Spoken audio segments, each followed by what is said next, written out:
Isaiah Johnson back at the studio. Isaiah, how are you? I'm doing a little better than yesterday. Okay. But Doing a little better than Diddy is what you're doing. Every breath you take, every move you make. Ooh, there's not a ton of jokes for that. It's like remember when Bill Cosby got popped and a lot of people in the comedy world were just like, oh, yeah, we knew. Yeah. We all knew. Everyone knew. That's the way it is with Diddy. Like everyone in the music world is like, oh yeah, we knew. Everyone knew what was going on here. And he's been awful. And a little bit, it was as soon as any bad person in the last 50 years has come to light, somebody has a picture of that person with Donald Trump. It's wild, isn't it? It's crazy to me how quickly those pictures just pop up. Here's one thing that's very funny about it, I heard, is that apparently there were thousands of bottles of baby oil found. So he had his guns in his closet, of course, but they found thousands of bottles of baby oil in Diddy's house. Is this real? Oh, did you not know this? I don't know about the baby oil. I thought that was required. I have at least 500 at my house. So. What is this? M. Night Shyamalan Signs, but with baby oil instead of water bottles? What is it? Was Puff Daddy trying to become a professional wrestler? And he just had to get ready for every night of his life. Also, by the way, that's a rookie move with the baby oil. You got to have water-based lubricant. The oil-based lubricant, you just can't get it off. Did Deshaun teach you that one? Your boy has some war stories, Jared. Yeah, I don't even think, not even Deshaun, but yeah, 1,000 bottles of baby oil seized in home from Diddy's homes. That's wild. It's not like he had lotion. Yeah, he's cooked. It's not like he didn't have shea butter. It's wild how the only cool dude in the whole game of rap is 50 Cent.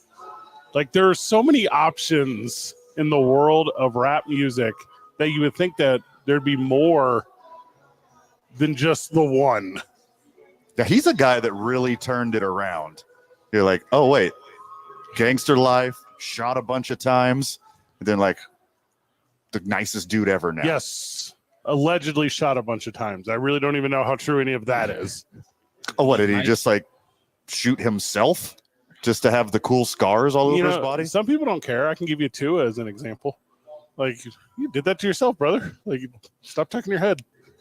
Stop doing that. To himself? Many men. Yeah, many men hits. So anyway, so block him on Spotify. That's where you're at. He's now, even if you were kind of on the fence about it, no longer anymore. He's on the blacklist, which used to be how you got into his parties, being on the blacklist. Mm-hmm. So... awkward. I've never been a Diddy guy. Like he wrote Biggie's coattails for years and years and years. Never did anything good outside of what he did with Biggie. So musically, I was never into him. Personally, I heard the rumors throughout the years too. So obviously, I was out for that reason as well. Yeah. Was he No Limit Soldiers, or is that someone else? That's Master P. All right. He is Bad Boy, literally and metaphorically, and the name of his label. Anyway, we're gonna do Diddy trial updates all the time now. This is our new thing, though. So we're on Diddy watch. Contract signed. Big upset last night, but not for Isaiah, as he called it. The Atlanta Falcons over the Philadelphia Eagles. Saquon Barkley's not a closer, I guess, is the takeaway. I don't know what else you would put on this one. I was 20 pass yards away from going 6 for 6 on my prize picks, so I sat heartbroken as we didn't get any. I need more. You took Hurts? I took Hurts and I took the combo of both quarterbacks, and I came up 20 yards short on the. I mean, how do you do that? I was 5 yards short on Pitts from hitting a 4-leg, so that was a bummer too. He doesn't produce. I invested into him in fantasy this year, and I'm disappointed. I think it'll get better. Kirk still got some comeback. Been saying that for 4 years, and it hasn't. Well, this is the best quarterback, and if Kirk doesn't get it done, Penix is right there. That dude can sling it too. Kirk got it done last night, and reports are that was the Super Bowl for the Falcons. Reports were last night they won that thing and they ran to the locker room and celebrated like a Diddy party. I hope not. I don't know, right so up until that level. You didn't see like the just baby oil right. getting shuffled into the locker room. The thing with Philly, they play very, very good versus good teams, but games like that one last night, they usually, similar to Dallas, they play down the competition at times, but they consistently play down the competition, and this is an ongoing issue. If you look back to last year, they lost 8 of their last 9 games, Something like lost, that. Yeah, lost the first game of the playoffs, and then they barely win last week, and then now you lose this game, and I think the Saints are going to blow them off the field next week. That'll be the Derek Carr coming back to earth. He probably Yes. won't throw a touchdown, and then the Eagles will probably end up destroying them just because that's what happens. A swing. I mean, it was the weekend of upsets, anyways. Like, why not one more? I think the Saints will drop 40 on the Eagles. I hope so. Yeah, they dropped 40 on everyone else, so that's not really a stretch. So yes, I believe you're correct. Also, if you're like a birder, if you're like a bird watcher or something, you really enjoyed that game, Falcons versus Eagles. Mm-hmm. The Falcons beat the Eagles, and now they will play the winner of Seahawks and Cardinals for the Bird Bowl this year. Are the Seahawks and Cardinals playing tomorrow? I don't know. I didn't look at the calendar. Okay. They're definitely not playing tomorrow, though. I don't understand the NFL schedule anymore. Like, if it was a Wednesday game, I would say that's fine. That Let's have seems Tuesday night football, Wednesday night football. It's every day. Yeah. it seems correct. The Panthers could probably do pretty well in Conference USA. Why does not start playing them on Wednesday? Yeah, you should just throw them on Wednesdays. Yeah. Yeah, we will have a ton of talk today about realignment as more has come out for the dissolve of the Mountain West. We'll go into that as well. I don't know who's on Thursday Night Football this week. I was trying to pull it up right here. Jets, Patriots. Oh, there you go. I like you just know that. Dude, we live football. We live football. Jets football, though? Like, no one is like, what I think I'm going to do? Sweat the New Jersey Jets Well, this no, week. I'm just It looking at the doesn't matter weekly. who's playing. It's the fact that we know who's playing what day. Doesn't matter if it's the Panthers and New Mexico State. We're going to know what day they play. It'd be a tight one. It'd be a tight game. Had a busy day. I couldn't have been Yeah. more wrong on Yeah. the Panthers.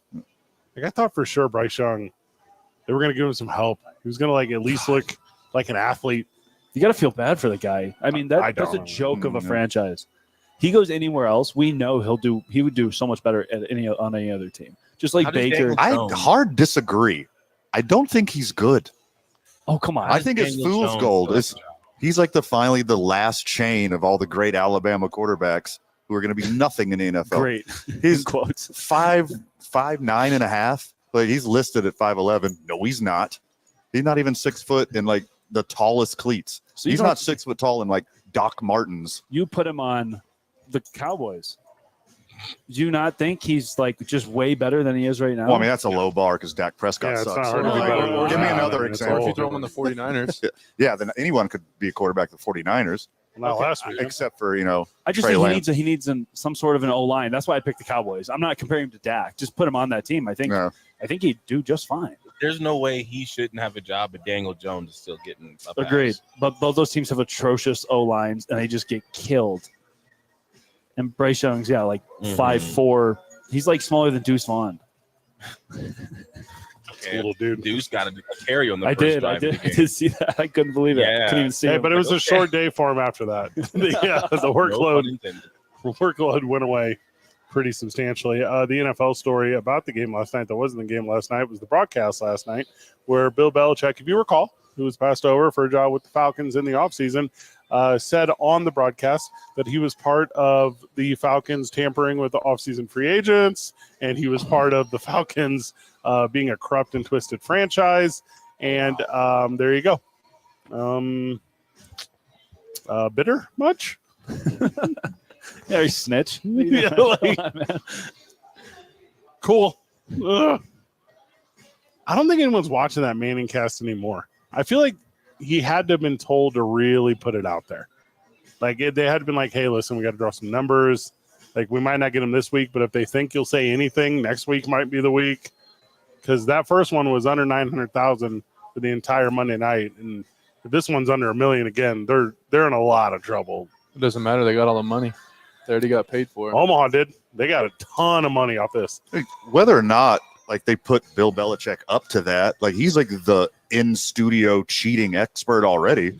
So if there's like any subject that's even cheating adjacent, He knows it all. They're asking Bill Belichick. Who else is going to comment on it? Not Eli. Well, Eli though, that's what everyone's watching for. Just waiting for Eli to bring up the Super Bowl. Like, what else do you do? Like on this broadcast, it's a bunch of people at home just nom nom nom nom nom nom. He's gonna do it. He's gonna do it. Ah, there he did it. And he was still pretty miserable about it, which is the thing you don't hate. You know, if you're a football fan who hates guys who were really good for a long time, specifically Bill Belichick. Saquon Barkley blew it last night. If he'd have caught that pass, that would have been run off the clock kind of scenario with, well, if not completely, I think it was like 3 minutes left. Yeah, they would have won. You would have won. You being the Eagles in that situation. And he didn't, you know, and then Atlanta saw a glimpse of light. And Van, you kind of say that phrase all the time, that any given Monday, Sure. you know, where if you give a team a little bit of light, Philadelphia's defense ran away from them on that final possession. I mean, I watched the clip because I wasn't watching the end of the game live. And the clip was 2 minutes. And I'm like, oh, that's just like, you know, they took clips. That drive actually took like 2 real minutes. Mm-hmm. He walked right down the field, 3 deep passes, incomplete touchdown. I'm like, that was pathetic. Yeah. They scored what? 1 touchdown all game? The Falcons? Yeah. Was Before it that? Drake London in the corner? Is that who it Yeah. was who caught it? So And that coverage was brutal. He was wide open. wide open. It's because Darius Slay's bad at football. You had 2 guys running crossing routes. I doubt Drake London's going to be the 3rd guy to follow that. He's probably going to kick it out a little bit. Yeah. I know you guys' favorite thing is how NFL players use Twitter. I guess Brett and Van, you guys are still adjusting to realizing how real of a thing that is. It's called X. Unfortunately, It's called X. well, yeah, X. It's just that feels weird. Yeah, But, that's all right. he goes straight to at 9:44 p.m. So for our time, that's about an hour after the game ended, not even. And he tweets, "That's on me, Philly. I owe y'all one. Damn." That might have been like 15 minutes Saquon or after the Darius game. Slay? Which one? Darius Slay. Slay did. Oh, okay. Yeah, Saquon would never tweet that out. Okay. But Slay is very active, and Yeah, but Saquon paid him to say it. He was like, Take this "Listen, one off me, you know dog." what? Yeah, listen, I got the money. Like, I just got it. Like, I'll give you some of it. You say his name's Darius? Darius. yeah. Take it for not doing good on Monday Night Football. Anyways, good finish. Not the best game I ever saw up until then.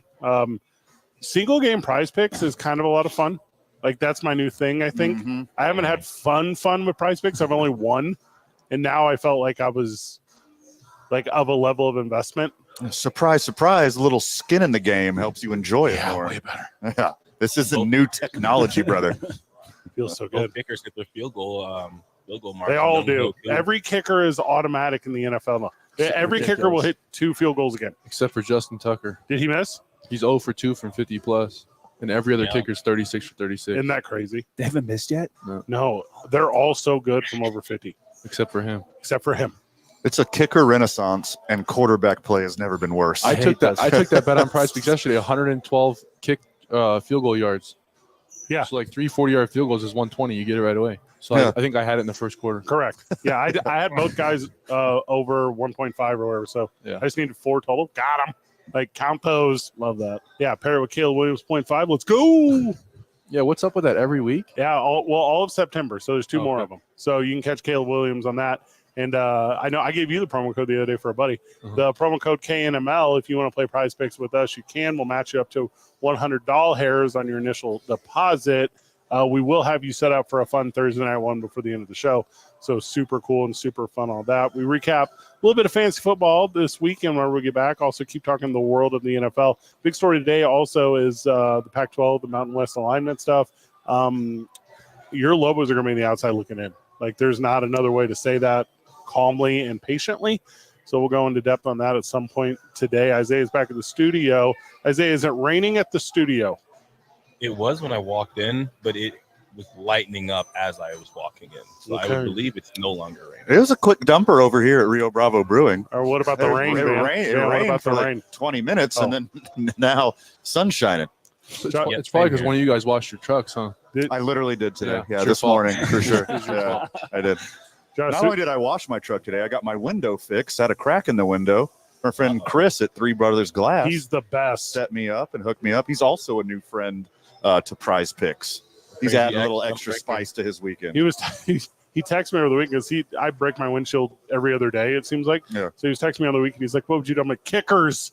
The answer, like, do you want? Kickers. Yeah. Kickers. So there you All go. the kickers. Big thank you to Howie Sports Page who had us out last night. That was a lot of fun there. The Halftime raffle is now become a spectacle. It is now, there's so much stuff. We raffled from the second it went to halftime to the second they kicked off the third quarter.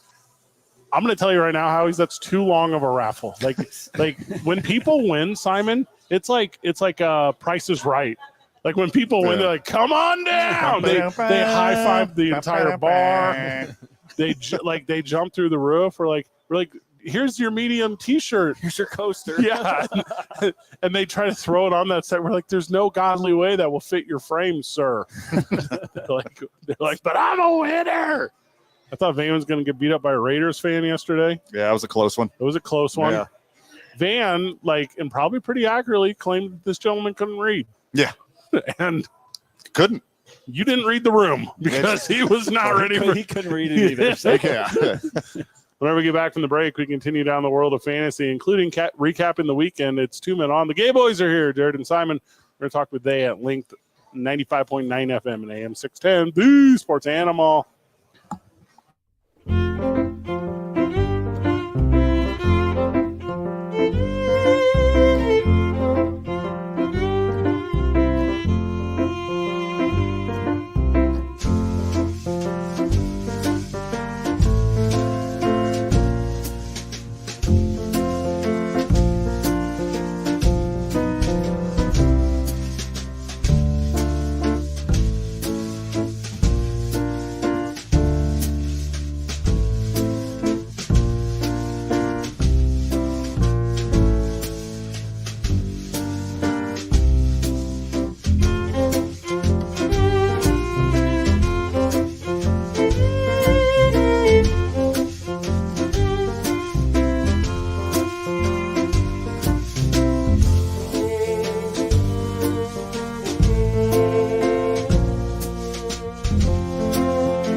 Welcome back to the program. Welcome back to 2 Men On. We're live at Rio Bravo Brewery. During the break, we flipped a coin. I guess we're going to go Mountain West talk. We were going to go straight into fantasy, but yeah, the hubbub right now is Air Force. It's on its way out of the Mountain West. So the ACC, the American Athletic Conference, is targeting Air Force.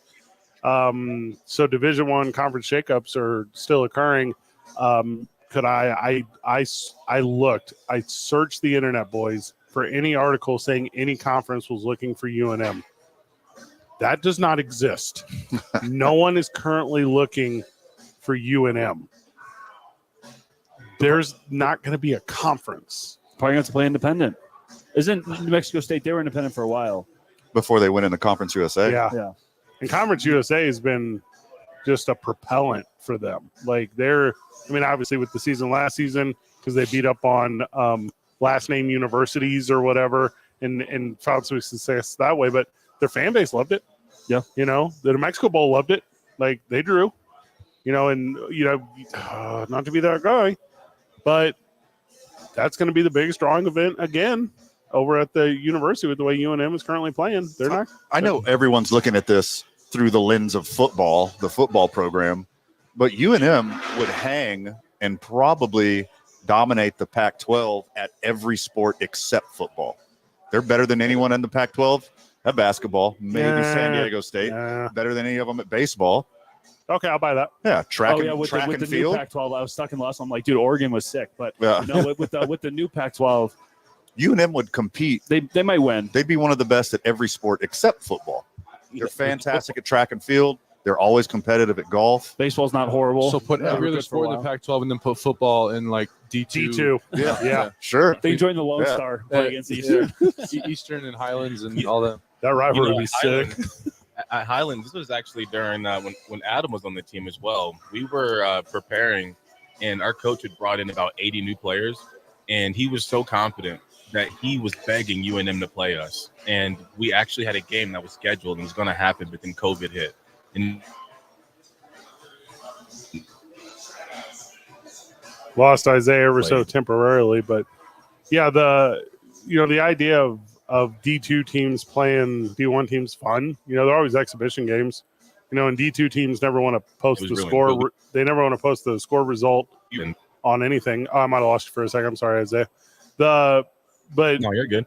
yeah, as far as conferences go, I don't disagree. D2 Wayne would say this all the time. D2 Wayne would say, keep every sport at UNM D1, drop football to D2, Sure. and start winning a bunch of games. And I've never one time said to D2 Wayne, no.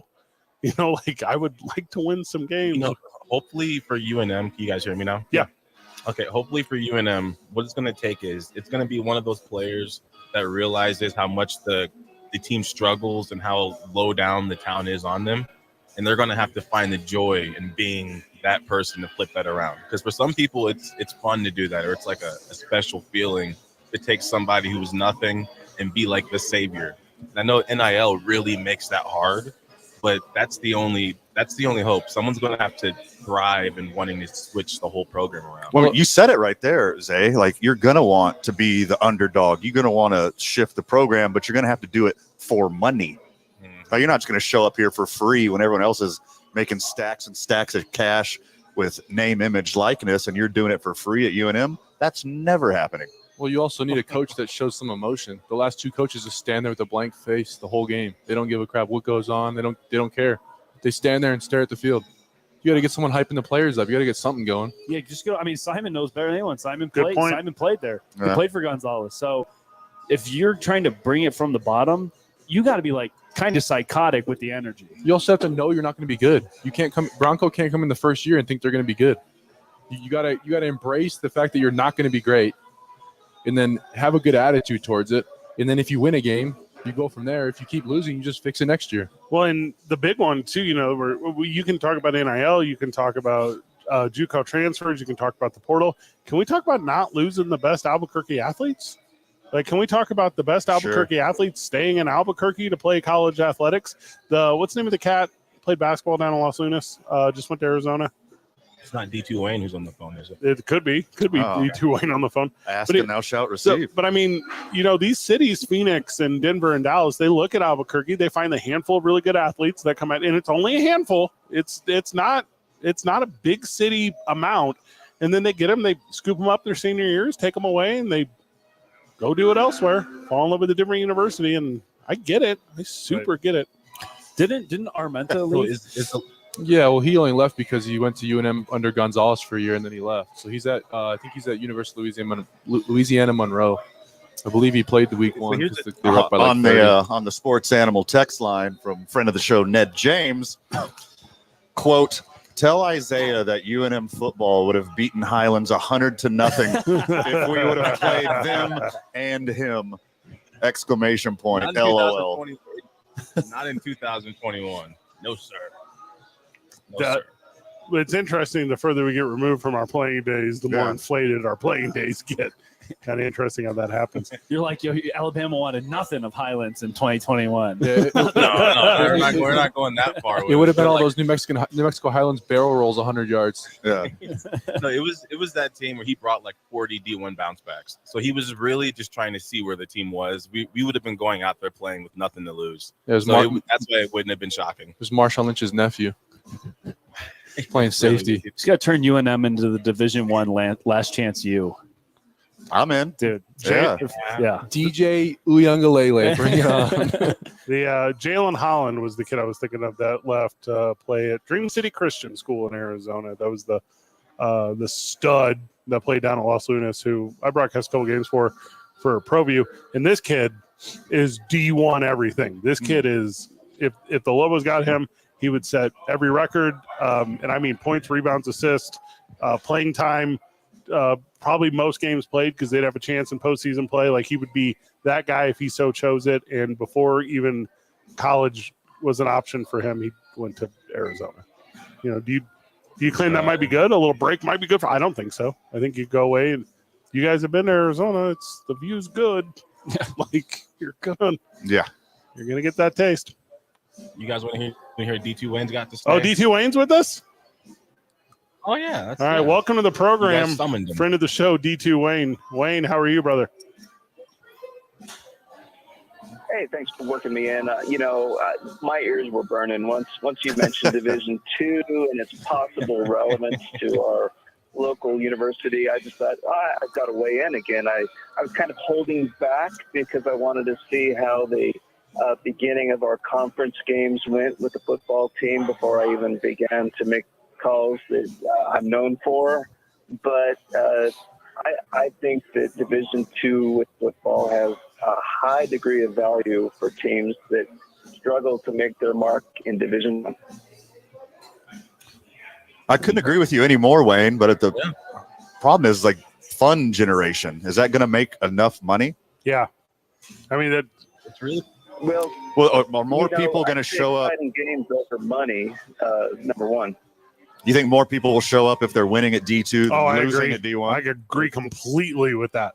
I mean, you better have Roger. D2 prices on those soda pops and beers. Then I don't think that would work at all. you can't be I mean, don't be charging me $12 for a beer if we're playing Northern Alabama A&T. it might work 3 years down the road, but if the fans hear that they got demoted to D2, they're not going to show up for years. No one's going to care. They want to see a win so No, bad. no. I mean, why would you pay for UNM when you can just go to the New Mexico State Basketball Championship for free? I'd rather watch high schoolers play than D2 UNM. Maybe not exclusive, though. Well, You I go to both. understand that we Yeah. can pick apart Division II point by point, but I also feel that the largest university in the state could be a big dog in a different pond. That's my feeling.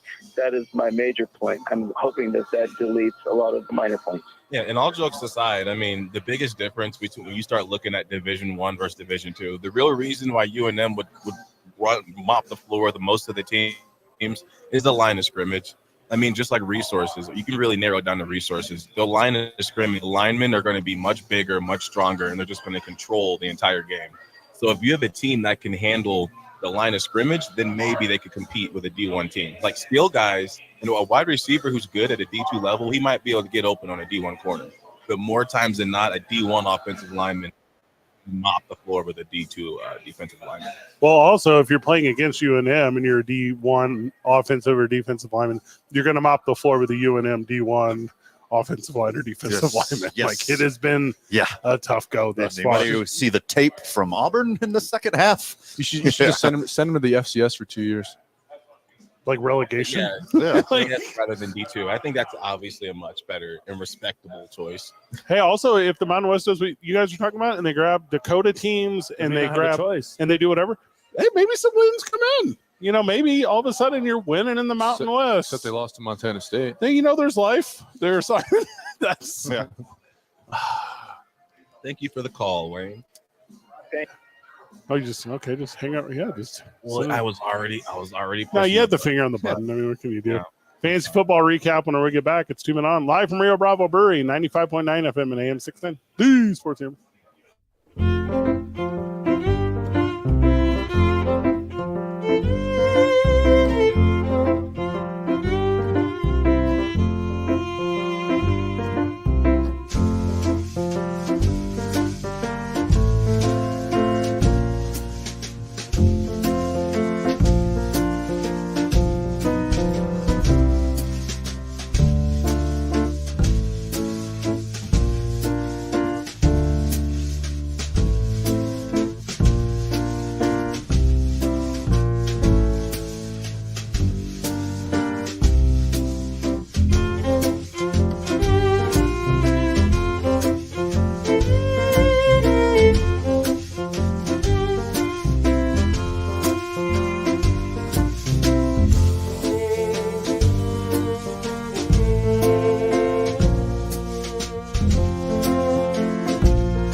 Welcome back to the program. Welcome back to 2 Men On live at Rio Bravo Brewery.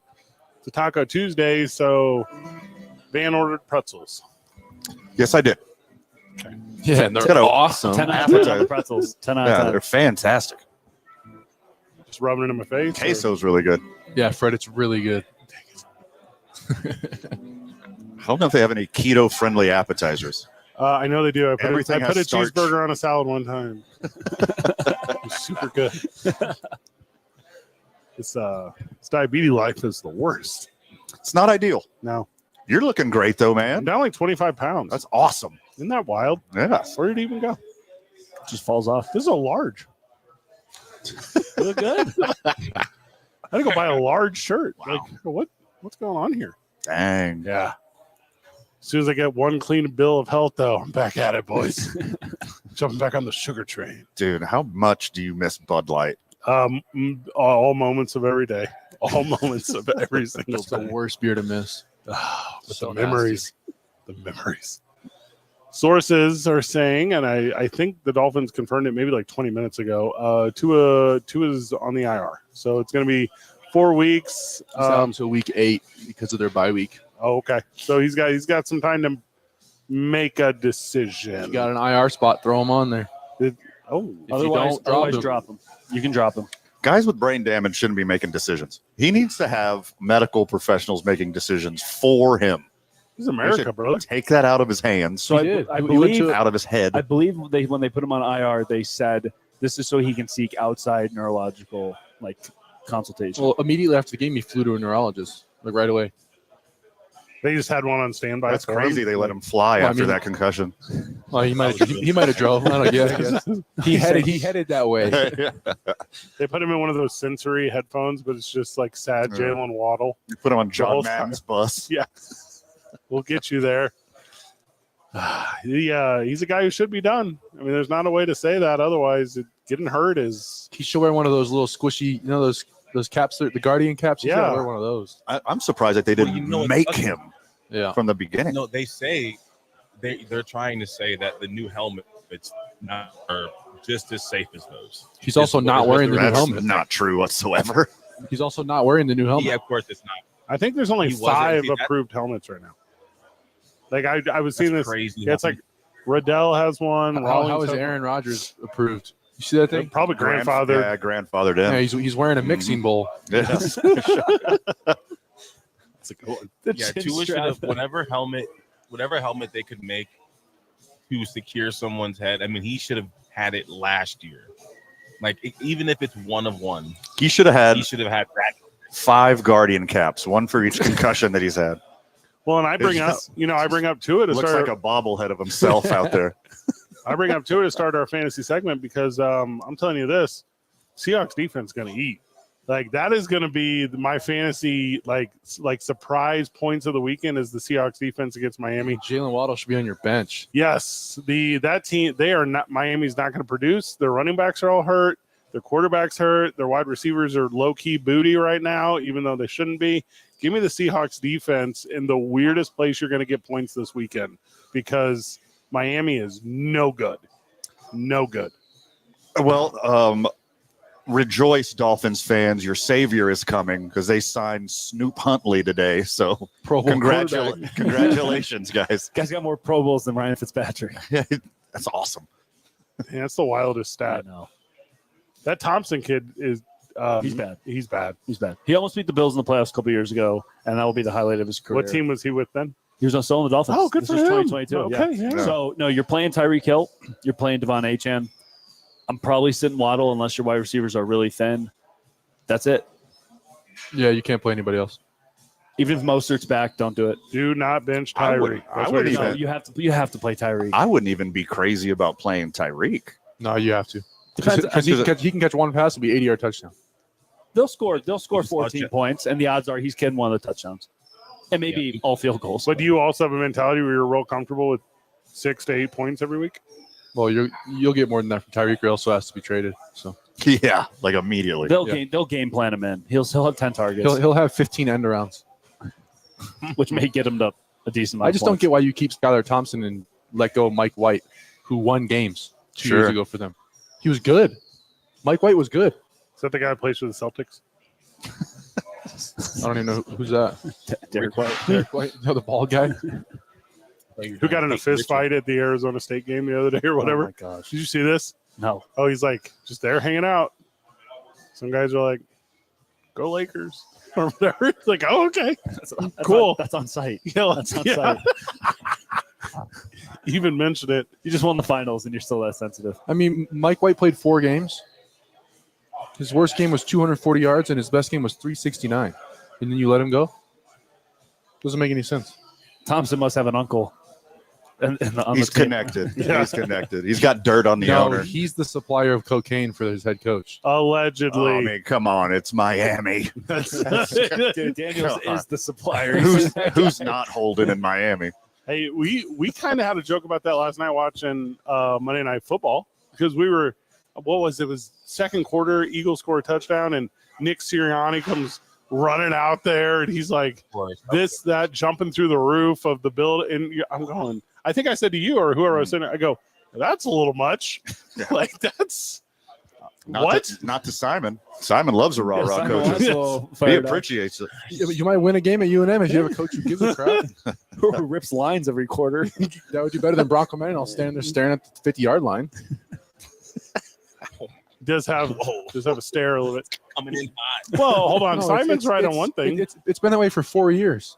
5 years. However Well, long keep Danny was there, going. too. Keep going. Well, no, I'm Yeah, if you were there, no, I didn't see that part. I'm talking about the head coach doing nothing. At least the last 5 years, they just stand there and stare at the field. Doesn't do any good. Fred was looking to Yeah, you snitch on he- the drug use. Yeah, the it's like, I mean, please. Bronco Mendenhall is the least winningest coach in the history of UNM football. We've talked about this. Mhm. He's won less games than anyone else ever. Like, that sucks right now. We're tied with him. You and I are. The 2-man coaching staff is right there, parallel to where he is. When we get back, we continue down the world of fantasy football. Big recaps from the weekend. Obviously, we talk about your waiver wire too. It's 2-man from Rio Bravo Brewery, 95.9 FM and AM 610. The Sports Animal.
Welcome back to the program. Welcome back to 2 Men On. We're live at Rio Bravo Brewery, living the world of fantasy football, talking about what you should and shouldn't do here on the bye week.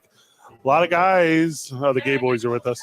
A lot of guys lost Cooper Kupp over the weekend. Going to need some help at wide receiver. Boys, tell friends of the show what to do with their fantasy teams and how to save their 0-2 starts on the season.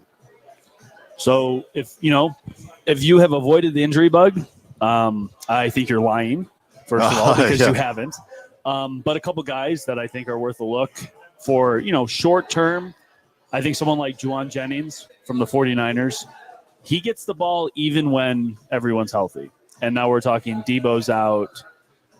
He's already a favorite of the coaching staff. I think he'll be very active. They will absolutely annihilate the Rams. I don't think they'll just hand it to Jordan Mason for 30 times. And even if they do, I think Jennings would be a solid play this week. And he's definitely available in your league. I think someone you could grab is Darnell Mooney. I think we talked about him a couple weeks ago, but I mean, he's involved. He looks good. And I liked him on the Bears. He never had a chance because Justin Fields isn't good at football. But I mean, he looks good. He looked really good yesterday. Scored a touchdown, 88 yards on 3 catches, had 7 targets. So it's a good target share. And I also like Quentin Johnston. That's my for guy the right Chargers. there. I like that. I'm picking him up in every league. And I think it's 50-50, whether it's him or McConkey will be the number one at the end of the year. But you just saw it. He's big. He's strong. He didn't get First rounder. He's got the capital. Not every first-round rookie hits big their first year. It's the second year that's most important, and that will really give you the trajectory of their career. So I like Quentin Johnston as well. Speaking of running backs, there's been a change in Kansas City. Pacheco is down. There looks to be a couple options there. The Steele, the white kid, he seems pretty good. Well, they also just signed Kareem Hunt to the practice squad. They did. So will he play against Atlanta to be seen over the weekend? I doubt it. But Steele's a good ad. I mean, he was great at Ball State. He was pretty good at UCLA. I mean, he's worth a shot. He fumbled last week, which isn't good, and you never want to see that, especially when you get 7 touches. But he's definitely worth an ad. And if you have to play him, you can play him. If you don't have to play him, I wouldn't. Do you like him or P. Ryan? Probably Steele. Steele's been more involved with P. Ryan, I believe. I can see. Let me check P. Ryan. I personally am thinking P. Ryan. P. Ryan has played. He's had 3 targets on the year. He's played 29% of snaps in 2 games total. P. Ryan's going to get all the catches, but when you're would, close to the red zone, they're giving it to Steele. I don't even think they're going to use running back at all for receptions anymore. I think Kelsey's just going to be more involved. Sure, why not? Kelsey has been not involved at all. If he does 2 things, he's more involved than he has been. I think this is his lowest fantasy start ever. He had 1 catch last game. Yeah, he's 4 catches for 39 yards through 2 weeks. It's wild. There's also another running back you could potentially add is Cam Akers. Mixon got hurt. He says he's fine, but I doubt it because it looked disgusting. So you can take a peek on that too. I really like Carson Steele's chances because of, Harrison Butker is going to lobby for him really hard. Let's be honest here. Okay, I don't like that. He really wants him to be the energy. running back because of reasons. Yeah, I didn't like where you're going with that. Yeah. Hot take. I mean, dude, he was incredible. I mean, it's Ball State, but he was incredible. 1,500 yards, 14 touchdowns. And at UCLA, he was good. 847 and 6 touchdowns. They're going to sell a lot of jerseys if they start handing runs the ball. hard. He runs like Pacheco. He's the white Pacheco. Is Greg Dortch real? Yep. Dude, PPR machine. Yeah. I'm in a tough spot. I lost Cooper Kupp. Like I'm in a pretty good waiver position here. Go add one of the Rams wide receivers. Robinson, Johnson, Whittington. Whittington's probably the riskiest one because he hasn't done anything yet. That Tyler Johnson doesn't look great to me. I might take also Dortch the Rams over. Might take Dortch unless DeMarcus Robinson's there. I like Dortch. Who's Arizona playing? But this week? Detroit. Dortch was bad this week, and that's when Marvin Harrison was good. Yeah, but they also didn't need to do anything because they were up 24-3 in the first quarter. So you expect a little bit more volume there. Only 4.5 points according to my fantasy scoring. I think that's right. Another flyer could be Tutu Atwell. He was very good last year when he had the opportunity, and he's going to get the opportunity now. He's on the Rams. He was very solid. Harrison Jr. is the easy pickup if he's not picked up already. What? He's on every team and every. Jr. will be available in 0% of Yeah. leagues. Cold take. Cold take. What are you in, like a 2-person league? Well, you guys went too hot on him after last week. Not No, as a no. charity Hey, if, fund. if CeeDee Lamb's available, pick him up. No, the only Yeah, a little bit different there. A little bit different. the only slander to Marvin Harrison was we expected a slow start, so taking him as a top 15 player is tough. He will not score 29 points every week. He will be good, and this was kind of the greasy or the squeaky wheel type thing. You had to get him the ball after the first brutal week. So no, he will be a fantastic receiver for the next 15 years, 10, 15 years. I hope no one dropped him after last. And that's the thing. That's a much So there's a chance he did get dropped by maybe a 5 to 10%. Or somebody's like a big Michigan fan. or if they're like 8 years old. Well, That's a first good of one, all, too. let's not talk about. Hold on, 8-year-olds are probably way too- better at this than us. Let's be brutally honest Well, here. you guys probably. Yeah, I'm sitting undefeated here, boys. Yeah, I'm defeated in all my leagues. Fred just threw Taysom Hill in his lineup, who's currently injured. No, I mean he got pulled out though right after I learned about that. So, yeah, he's a gadget guy, so get some points for you. Just and you don't know. Maybe somebody comes in, they're looking at "Don't Call Me David Carr," and they're like, "Hey, let's get him." I'll get the Dortch kid. Let's see what happens. The problem is I have 12 running backs on the bench. Dortch. That's what I got to do. I got to package something. There you do. Little 2 running Oh, backs. I hate looking at other people's teams. It's Why? the worst part of fantasy. It's because you realize how bad his is. Still undefeated. So That's because you had bye week 2 weeks in a For row. one more week. I got it. I got it set up. I got Van this week. Oh, when we get back from the break, we continue. Oh, I'm only predicted to score 33 more points than him. that's before I all. took Cooper Kupp out of the lineup. I don't. Yeah, no, Dortch is projected 6, so Yeah. it's real. I just won one of my leagues 297 to 91. You want to trade? I had That's some running belligerent. backs. It's 2 Men On 95.9 FM and AM 610. The Sports Animal.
Conley and Fred Slow with producer Isaiah Johnson on 95.9 FM and AM 610. These Next hot.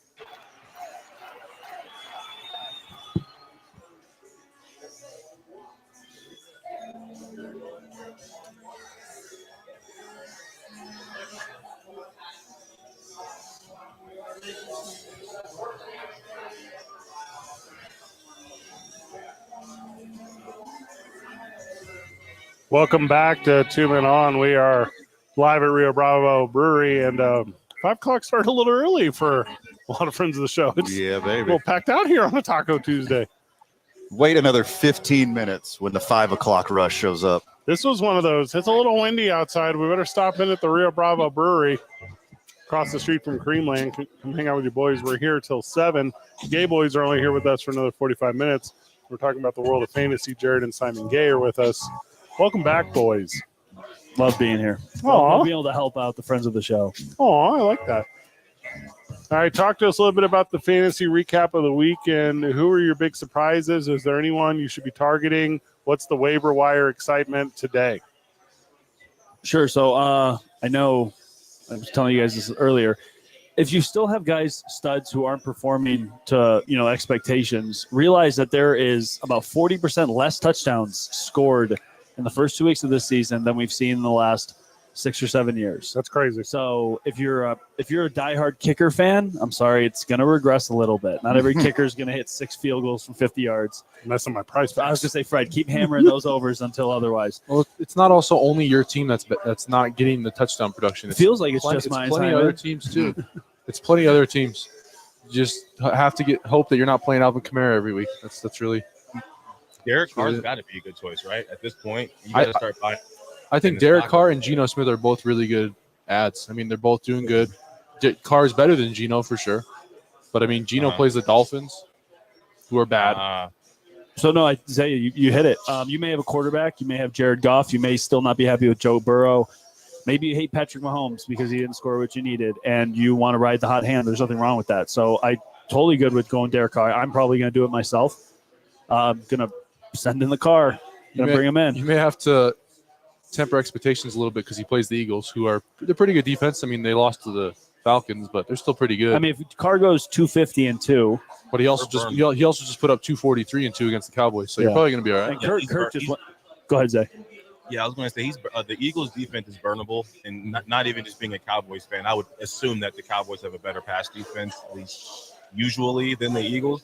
And I think Carr, I don't see any reason as to why he won't have another good game unless you would think the Eagles' D-line was going to dominate, but the Saints' offensive line's also playing lights out right now. Yeah, and Clint Kubiak. I mean, I hadn't even heard of the guy before this year. And everyone wanted the Dennis Allen fired from the Saints because they didn't like what he was doing. But, man, they look so good. Sure. Granted, it's the Panthers. But you just crushed the Cowboys. I'm sorry to do it to you, Zay, but, I mean, man, they played so well. They had a good game. He scored on all 15 drives he's played on. Yes, that will change. He may only score 28, but he can easily go 250 and 2 touchdowns. You're getting a solid day. That's exactly what Kirk Cousins just did, and we totally would believe more in Derek Carr than we would in Kirk Cousins at the moment. If the Saints keep it up, they're going to release their punter and get another wide receiver. They're just going to play without a punter because they haven't punted. Have they not all punted? season so far? Oh, of course not. They scored every drive. They scored in 15 straight drives. Is that right? Yeah. That is wild. Except I think the last one where they ran it or need it. Yeah, if that counts. And I also think that Sam Darnold would be a decent ad. I mean, he plays the Texans, who are good. Their defense is very good.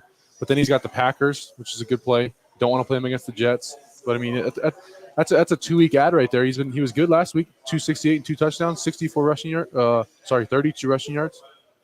It's a good ad if you're desperate. If you have someone who either isn't playing well or you just don't like your quarterback anymore. If your team, the Gay boys are with us, Jared and Simon Gay, talking a little fantasy. If your team is sitting at 0-2 right now, boys, like there's a lot of friends of the show out there that 0-2 squads, and their friends and coworkers are laughing in their face. What are the moves? If you're going to go out on a limb because you can't go 0-3 because it's over at that point, do you go big trades? And if you are going a big trade, how do you guys kind of evaluate value? Like we were talking about my fantasy team, I'm loaded at the running back position. Like, are you guys often comfortable with 2-for-1s? Kind of talk about how you improve your team when you're in a drastic situation. So I have a couple teams that are 2-0, a couple that are 0-2. So I totally get that. When you're making trades, always go 2-for-1. You're selling them on the fact that you're giving them 2 producing players in an area that they need. Fred, I know you're giving a guy who needs 2 running backs, and you're going big wide receiver. I need one. I love that for you because you already have a couple extra running backs. So know what your strengths are. You need to, when you're texting or sending trades to whoever you're trying to make a deal with, you got to show that you're trying to help their team out. At the end of the day, you just care about yours. But don't go for the big rip-off trade because you burn every bridge. You also need to make sure you don't send 2-for-1 and then have no depth, because if one guy gets hurt, then your team's going to be bad. You got to at least, like, you can't give both. If you have 3 running backs and you trade 2 of them and your only running back left is Rashad White, I mean, you're probably in a bad spot after that. And, I'd move someone like Kamara. Maybe you get a Nico Collins or a Tyreek Hill. I'm doing that every time because they're like, dang, he scored a lot of points recently. Or you go for guys that, I have him on my team. Brandon Ayuk. He's got 16 points in 2 weeks. He's about to be way more involved. Yeah. Garrett Wilson for the Jets. You can get these guys for cheaper than what they should cost had they been doing well. Go for the talented players who are underperforming and the guys who may be overproducing right now, and you ship those guys out. And I really like doing 2-for-1 trades early in the season because you got all these contributors on the waiver wire. So you're getting your one stud for the 2 role players you're giving up. Plus you get to stash somebody from the waiver wire. If you trade away player X and you pick up a Quentin Johnson and he ends up being WR1 all year for the Chargers, that's a steal. Yeah, you didn't really give up 2 because you have room to pick someone up now. Right. Gives you a little more room for upside. Well, and, as we talk about the standings, let's use your Buffalo Bills as an example. So you look at the Buffalo Bills and say they're sitting at 2-0. They've put up a fair amount of points. They've had some production. Do you try to find a person in your league who's a big fan of maybe a player from that team? Do you go and say, hey, listen, I got Josh Allen. You can have him for the house. Like, what is your best approach in getting fan of team to give up too much value? It's definitely a good idea because you will get more in return than you should. Yeah. I mean, a lot of home leagues you have a lot of people that take the homer picks.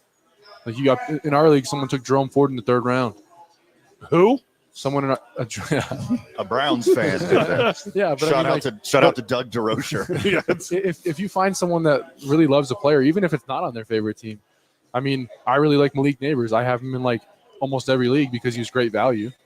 But if I didn't have him, I'd probably trade for him. So if you find players that certain people in your league like, it's going to be easier to work out a trade with that. I'm a big James Cook guy right now. Like, obviously, we are too. Yeah. Obviously, was 3 tutties last week. Oh, I bet on him just scoring 1. Yeah. Allen was not going to run it in, and thank God they got ahead. But yeah, it was just give him the ball. He destroyed the Dolphins. Yeah. No, he looks fantastic. He looks just like his brother did in his first couple of years When he still had legs. Yeah. Have legs. Okay, got it. Important, Okay. very important part. Super good note. prerequisite for running back on your team. Have legs and be under 28. That's ooh. Take that, Mixon. He's 28. Yeah, He's good. No, I think you brought up a good point, Simon. If you're 2-0, you can't just sit idle, right? You still got to make moves. This is when what would you do? You going for certain players now? Maybe someone who's hurt, Or you trade a guy from your bench and someone in your starting lineup for upgrading your starting lineup, but you can't trade the guys that are producing for you. I know. If you have Kamara and you're 2-0, I'm not trading Kamara. No, but are you going for an injured player? You going for a Puka? Since you're up, you got a stacked team. You going for CMC? I'm not a huge fan of Puka because I think that injury is going to last all year. It's going to affect him the whole season. Okay. But I mean, if you have a guy, if you can get one of those guys for cheap, they're hurt, and not sacrifice someone in your starting lineup that's going to keep producing, I would. Well, let me be a little selfish right now and give you my example. I'm currently sitting with an underproducing Travis Kelce, and on my bench I have Cole Kmet. Cole Kmet scored more points. I think Williams is going to start enjoying him. Can I trick Kansas City fan into thinking Travis Kelce has value, or will he have more value and I'm overreacting early on my 2-0 squad? I think it's a little bit of both. I think you are overreacting. I think he has to be better. He can't possibly be worse. It's also kind of scary because he was bad at the end of last year too. So I mean, he could be falling off the age cliff, and we're just not seeing it that way. You call Taylor Swift the age cliff? Because that's the problem here. He didn't say rolling off the age cliff. Yes. He said falling off the age cliff. When football is your entire life and then your regular life gets way better, football falls off. You already got the money. Yeah. Well, especially when you get hit 20 times a game because he's catching the ball so much. Well, he's not. I mean, he was. Oh, he was. Yeah, that part's He true. has been for the past 9 years. Yeah, but he caught the attention of the pretty girl, and it all worked out for him. Like No, but if you can move him for what he's worth or what someone thinks he's worth, maybe it's a Chiefs fan, maybe it's a Taylor Swift fan. Sure. Who knows? Yeah. And they can give you maybe what tight end would you trade for Kelsey right now? You want Bowers or you want Kelsey? Bowers. Okay, and that's crazy They're because we're 2 feeding weeks in. Bowers. I mean, we're talking Bowers. Luke Schoonmaker. No. Oh my gosh, Jeez, Jose, why do you your have to do takes this? are hot, man. Jeez. Spicy. So there you go. Maybe you trade Kelsey, you get Bowers and another really good player because, dude, it's Travis freaking Kelsey. I agree completely. And, in my specific situation, I took TJ Hawkinson and put him on the IR to start the season. That. And if he gets a chance to come out, what would that be, week Be like 5? Yeah, he'll probably be good by week 8. I was thinking week 8. Yeah. So they got a bye week 6, so that would all track because he'd be right there. So, I mean, There's no way you know his bye week off the top of your head. me? Yeah. I think it's week Dude, 6. let's see, Fred. There's no way you pulled this off. I mean, Holy crap! It's week 6. Is that what it is? So That is the most football knowledge I've ever seen you draw in like 5 seconds. The only reason I know it, though, is because half my team has a bye week in week 6. So, kind of playing the odds there. But that's the way, like I said, just, I don't know, make moves. If you're 0-2, what are you going to do? Keep losing? Like, go out there, make some moves. If you're 2-0, you think you can better, make some moves. But Because if you're 2-0 and you have no depth, maybe it's better to trade one of your best player. Because if you can trick someone and give him Justin Jefferson and you get 2 solid players, I don't know who I'm using. I think Kamara is still the best example. Or Dobbins. Maybe someone thinks Dobbins is a top 10 running back. He won't be. This has to regress a little bit. He will not run for 9 yards a carry the entire season. He's not Devon Achane, who only did it for 6 yards a carry. So if it ain't broke, don't fix it. Does not apply to fantasy at all. No, it does. It depends what you're doing that claims to not be broken. If you're just winning, but you have these guys who are overperforming, and you can move them for a guy who you just know is a better player, like we're talking with Fred. Maybe he moves James Cook and Brian Robinson, both good running backs. Mm-hmm. James Cook won't be that involved with 3 touchdowns a week. Maybe you trade for Nico Collins or for Devontae Adams or Tyreek Hill. There's a lot of people who would take that trade based on those situations, but those are studs. And wide receivers typically play more games. So that's more my example. It also depends on what you need. I mean, if you have a team that's short on players, you're going to want to do a trade like that, with 2 for 1. If you have a team that you have a lot of players like Fred, he's got a bunch of running backs. You want to ship some of them away to upgrade a wide receiver position. we talk about guys going to the IR. We talk about guys coming back from injury. And we talk about if you should do anything about that whenever we get back from the break. It's 2 Men On, live from Rio Bravo Brewery. It's a Taco Tuesday here at the brewery. Come by, steal a pretzel off Van's table. Too late. Gone. 2 Men On, 95.9 FM and AM 610. The Sports Animal.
Welcome back to 2 Men On. We are live at Rio Bravo Brewery on a Taco Tuesday. Come hang out with your boys. Some friends of the show are here right now, and during the break, they only talked to Van, so that hurt my feelings. During the break. They glanced at you and casually waved, I think. Walked away. Yeah. A.J. Brown told ESPN that he expects to miss a couple of weeks. Keep that in mind in the world of fantasy. Wild. And don't add John Dotson expecting him to replace him because he was bad, unfortunately. That's a bummer. Yeah, He was so good in college, first round draft I pick. really liked him. He's got a chance to turn it around. He's still young. No, High right. draft but with pick. Brown Better out, situation. he had 2 targets. They were throwing it to what? Brittain Covey? Is that how you say his name? Brittain Covey? Brittain Covey. He said, Brittain. Sure.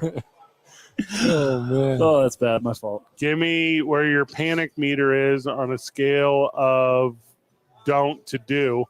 Travis Kelce, panic, yes or no? Yeah. A little bit. Not Okay. panic, but concern. I mean, don't cut him.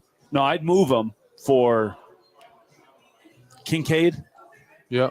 Okay. Bowers, absolutely. Bowers for Andrews, sure. no. Laporta. If Laporta's yeah. on your panic meter, I think, as well. he scares me more than Kelsey. Yeah, because of Jameson Williams. what's around Laporta. Jamar- He's got 2 good running backs, 2 good wide receivers. Kelsey only has Rashee Rice and Xavier Worthy now with Pacheco out. So And Hollywood's done. yeah, Hollywood's out for the year. Jamar It doesn't Chase. look like they're even game planning Travis Kelce. Well, Like, it's usually like they run plays specifically for him. he's also They always haven't covered. done that. He's always covered. He did have a 50-yard catch against the Bengals that got called back. Mhm. Okay, he did have that. He did the little stupid, I'm a backwards lateral across the field. It was funny because they're showing Taylor Swift freak out and it just got called back. Like it was like the most obvious foul ever. Yeah. Did you say Chase? Jamar Chase, panic? No. No. Yes. I don't think I want to be on Jamar's wild ride anymore. He's good at football. You got to hope he doesn't lose his mind. Yeah, that man looks like he's 2 weeks. Like he looks like he may not make it through the season if they keep losing. Dude, I'm worried about DJ Moore. Like if you look at him in the You see his attitude on the he's field? also yeah, He looked. He him and didn't Chase are he didn't neck want and neck. Justin Fields to be traded, and now Caleb Williams looks like trash. I mean, Caleb Williams is going to be good, but he just looks bad to start the year. But DJ Moore is not happy, and when Keenan Allen gets Yeah, back and he gets the DJ ball is even less, he's going to be even more pissed. Michael Pittman. There was a close up when DJ Yes. walking off the field, and I'm pretty sure he said, "What did he say? Like he can't do it or something like that." Like Caleb can't do it. Yo. I did hear a quote. I didn't know the words, but that sounds. Oh, I mean, dude, he's open. I don't know. I hope Caleb works out, but yeah, DJ Moore. I'd be He's worried putting about. it at his feet every time. Every time he's putting it at his feet. Bryce Young does that too. Dang. That's gross. Michael I- Pittman, you panicking? Yeah. Yeah, I mean, with Caleb Williams, with Anthony Richardson completing 50% of passes, you got to be worried a little bit.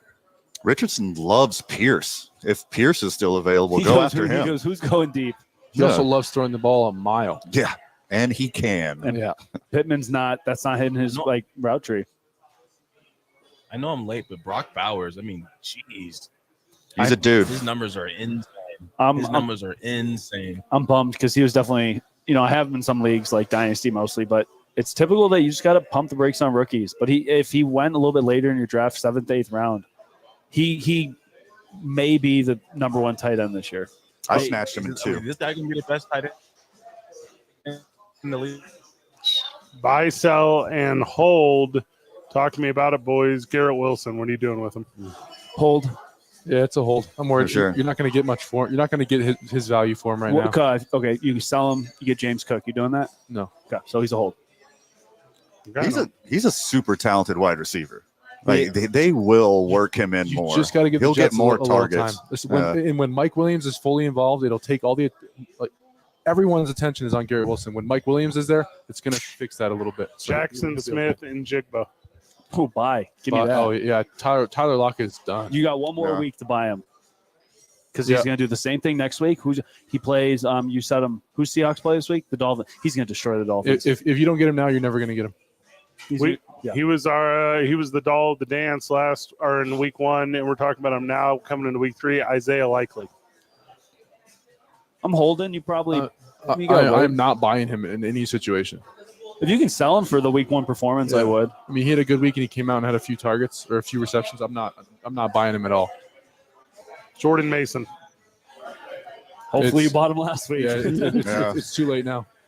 If you can sell him for top 5 running back and you get a top receiver, I'd do that. Especially with no Debo eating carries from him either. Yeah, I mean, I'd probably just hold him. He's going to be so Yeah. good. Josh Jacobs. A guy that just got 35 carries and 150 I'm yards. trying to think if you'd sell him. Sit on him. I'm holding him, and I would not buy him because he's so expensive. I'm grabbing Emmanuel Wilson, by the way, backup running back for the Packers. When he's in, he's been good. Marshawn Lloyd just went on IR. Handcuff Josh Jacobs because whoever's the running back is going to get the ball, Sure. especially with Malik Willis, incapable of throwing the At football. least 4 more weeks of I would Malik. is Jordan Love on IR? No. I would keep an eye on Jordan Love. If he plays, it's going to make that offense a whole lot better. Yeah. The kind of the guy who's on everyone's mind right now was the hero from last night, Drake London. Buy, hold, or sell. You may even be able to buy him. You're- I would buy him. You're probably holding on to him because you had to spend some pretty big draft capital to get him in the first place. Yeah, I'm not selling. I'm buying or holding them. I like it. There's not a lot of sells right now because not a lot of people are performing that well. But I mean, I think Kamara is a great sell. I was just about to say Camaro. Christian Kirk. Oh, I'm 100% panicked on Christian Kirk. Fire sale, 10 cents on the dollar. Yeah. Yeah, it's bad. Not that he looks bad. He doesn't really have that many opportunities, but it's a bad situation. Jaguars are bad. Jaguars are not a good team. It's a bad situation. Which makes me and Fred look awful because we had them winning the South. Well, you also expect him to be more involved with Evan Ingram out, and he wasn't. So I'm panicked for sure. Shaheed. Buy if you can. Yeah. Hold them. I mean, do you sell? No. No. Carr loves him. He likes him more than Olave. Yeah. Agree. DK. Yeah, I just saw that. I'm holding him. Not selling DK. He's the one. I think he was the one. I think he still is. Okay. I mean, he's the dude. Have you seen him? Dude's a man. Big boy. Yeah. JSN just took Lockett's role. So we know DK can exist and be a top wide receiver with that guy being in the offense. The only other one I had on my list was Scary Terry. I'm buying Scary Terry. Sure. Have they scored a touchdown yet? The I don't Commanders won. They had seven 7 field goals last week. First Yeah. team ever to not score a touchdown and allow 3 and win the game in Yeah. regulation. It's so weird. I mean, someone's going to catch the ball. I'm good buying Scary Terry. You can probably get him for nothing. He might get cut this week. People may drop Terry McLaurin, pick him up for nothing. I got 2 from the texter. They're asking about Zay Flowers and Evan Ingram.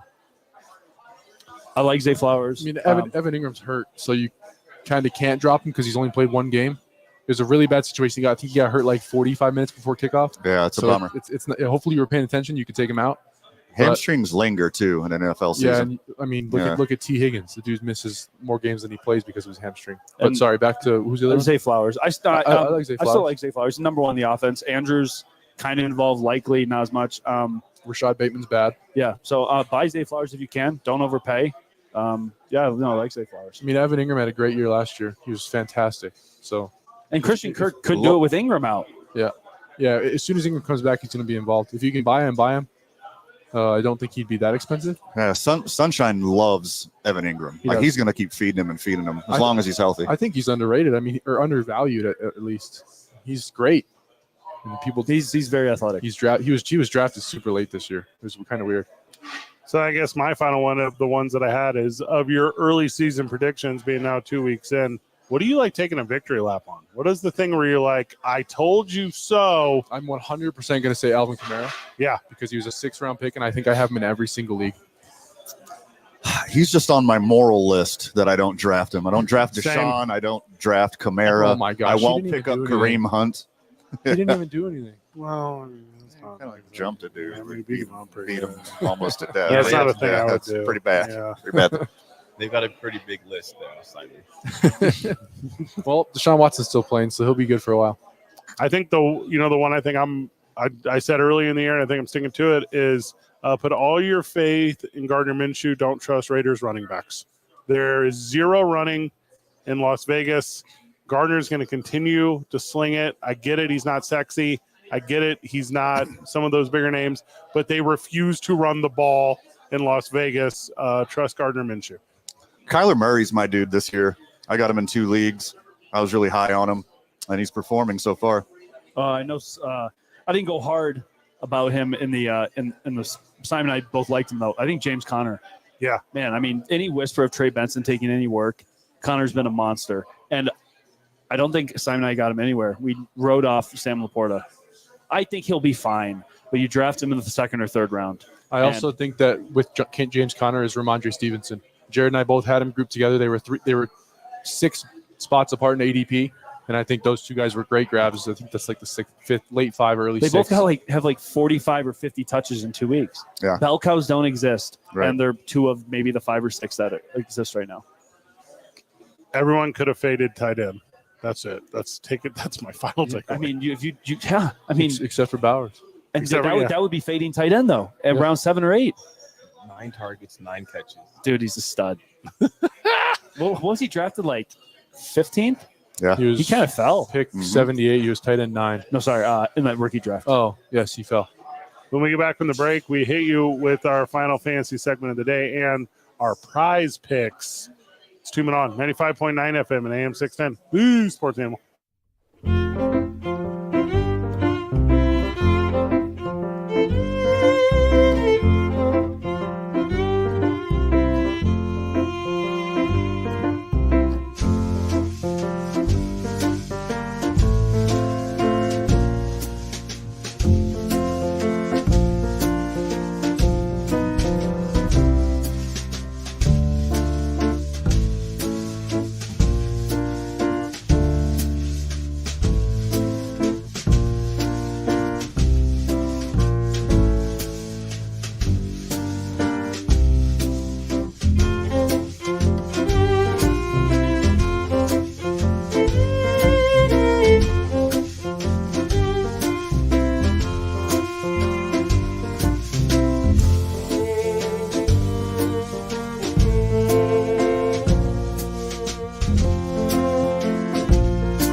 It's Sadie, or no, we're not. We're at Rio Bravo Brewery. Yeah, we are. Oh, There's wow. Sadie's on Thursday.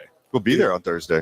Sadie's on Thursday. Hopefully every Thursday. All right, I like that place. it's my favorite. It is my favorite for green chilies. You're really turning a corner on this green chili. I've had some, Yeah. which is more than where I originally was in life. Myself, the friends of the show, and just Albuquerque and all of New Mexico are very proud of you. Now, Simon, you don't know the rich history of me and green chilies. I publicly said a lot of terrible things about them on this show. That is accurate. And then Sadie's reached out and said, "We will save you. We can save you, Fred." So we went into Sadie's. They gave me multiple green chili dishes, and then I turned the corner of thank you. I said, "Thank you. We'll be here every Thursday." They set aside some mild chili just for him. Their green chili and their salsa is really good. It's in But top tier. You go to some places and oh man, it's not good. No, the Sadie's is. We talk about this a lot. We have a lot of people come to town with my pro wrestling and everything or whatever, and it's like, hey, what is like that authentic experience It's the one. in New Mexico? Sadie's. It's Sadie's For sure. Like you, and also you're going to run into half the town. So half like it doesn't matter. We go on Thursdays, but if you go any other day, it's just as Which great. one do you guys go to? Fourth. Fourth yeah. Street. I like that. That one's good. On the patio.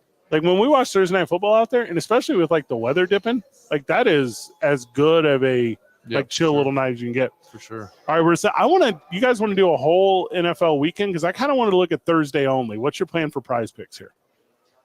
Well, Brees Hall has the Taco Tuesday. Taco Tuesday. I think it's 48.5 yards. Yep. I'm taking the more on that. Like the Joey Sly 1.5 field goals. Good get. Okay. Keep in mind, he's got a leg, man. Like he's good from 60. I like Zerline as well. Are you comfortable taking both? You can take both. I didn't take both. I'm not huge on Zerline's good, but I think the Jets are going to try to score. Promo code KNML, and you can match your initial deposit. We will match it up to $100, and you'll be a part of the thing we do every single day because we're obsessed with it. I also think the Ramondre Stevenson 85.5 rushing and receiving yards. I like that one, solid too. pick. He's been very good. He had 126 the first week, 90 the second week. There's really not that many options available right now for Thursday night. The rush receiving yards, I like the combo from Ramondre Stevenson. It's 85.5 rushing receiving yards. I think I'm real confident in that one. So if you wanted to jump into that world, I would encourage you to. Also, you can't take Brees Hall because he's the Taco Tuesday. So get as he's a big one. Sorry. Punts inside the 20? Are you guys kidding I've me? never done those ones. Punts inside the 20? I've never done those because some of them are like 4 or 3.5. I'm like, I'm not doing 4 punts. Yeah. Anyone but the Saints kicker because they don't punt. So Thomas- anyone else but him. Thomas Morstead is 2 punts inside the 20. That seems realistic. Especially because both defenses are good. Yeah. What do you think about Jacoby Brissett under 17.5 completions? He's had 15 in both games. I love that one, especially on Thursday. Short week. You're going to try to run it more? Aaron Rodgers more than 20. How do you feel about that? See, the thing with Rodgers is you could pick that one game, and then he throws 9 dump-offs. Yeah. He's got 9 completions to his running backs, and then he just goes off the rest of the game. But then some games he'll never throw to his running back. So, I'm not going to take that one because it's a little risky, but Hard to definitely agree. an option. I say if we're doing Thursday only, it doesn't matter. But like we used to do the Nerfies in baseball, no runs in first inning, you start putting those lineups together with all kickers and more. You just do a bunch of different lineups, rotate different kickers in and out. You're going to win a couple, I guarantee. Oh, I do that all weekend. I like that one with the kicker field goal yards. Yeah, that one's sweet too. As soon as they post them for Sunday, the one for the Eagles game was 112 yards. Yeah. First quarter. I think I said that earlier. But that's easy, and a lot of them are that low. With how many field goals they're kicking right now, I would just ride that until they start throwing more touchdowns. Dude, hard agree. All right, so I am set in my prize picks lineup for Thursday night. Kind of fun to do it on a Tuesday. I got Brees Hall on the Taco Tuesday, more than 48.5 rush yards. Joey Sly, recommended by Simon, more than 1.5 field goals made. Followed my heart and went with former St. Louis Ram, Greg Zerline. Okay. Also more than 1.5 field goals made. Ramondre Stevenson, more than 85.5 rush and receiving yards. Thomas Morstead, 2 punts inside the 20, boys. And Aaron Rodgers, more than 20 pass completions, because I agree with you. he's going to dump it off regularly. Do you remember Greg Zerline's nickname from the Rams? The leg? Greg the Leg. Mhm. Strong work. He was in that final one whenever like Todd Gurley and Aaron Donald and all those guys. He came in and whenever they left, he says, "Bye, Greg. Greg, goodbye." Simon, your final thoughts on fantasy and the waiver wire? Like Jared said earlier, if you can make a 2-for-1, do it. Yep. Don't sacrifice too much depth. And go get Brock Bowers. There you go. Now you got it. Simon Gay, thank you so much, brother. Thank you, guys. Whenever we get back from the break, Manny Vaquera will join us. She's headed over to Lobo Talk, and we're going to talk about everything fun at the casino tonight. It's 2 Men on 95.9 FM and AM 610, the Sports Animal.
live at Rio Bravo Brewery. We're enjoying it. You can listen to us up until 7 o'clock. And then at that time, you can listen to Lobo Talk. They're out at Sandia. Mandy Vaquero is with us. She's headed out there herself. She runs all the promotions here at the Sports Animal. Mandy, welcome. Thank you. How's it going? You wearing that Butler hoodie out to the UNM event, or what's up? Yeah, gotta represent my son's school. So sweet. Yeah, I'm a good mom. Got a D1 athlete. Heck yeah, I do.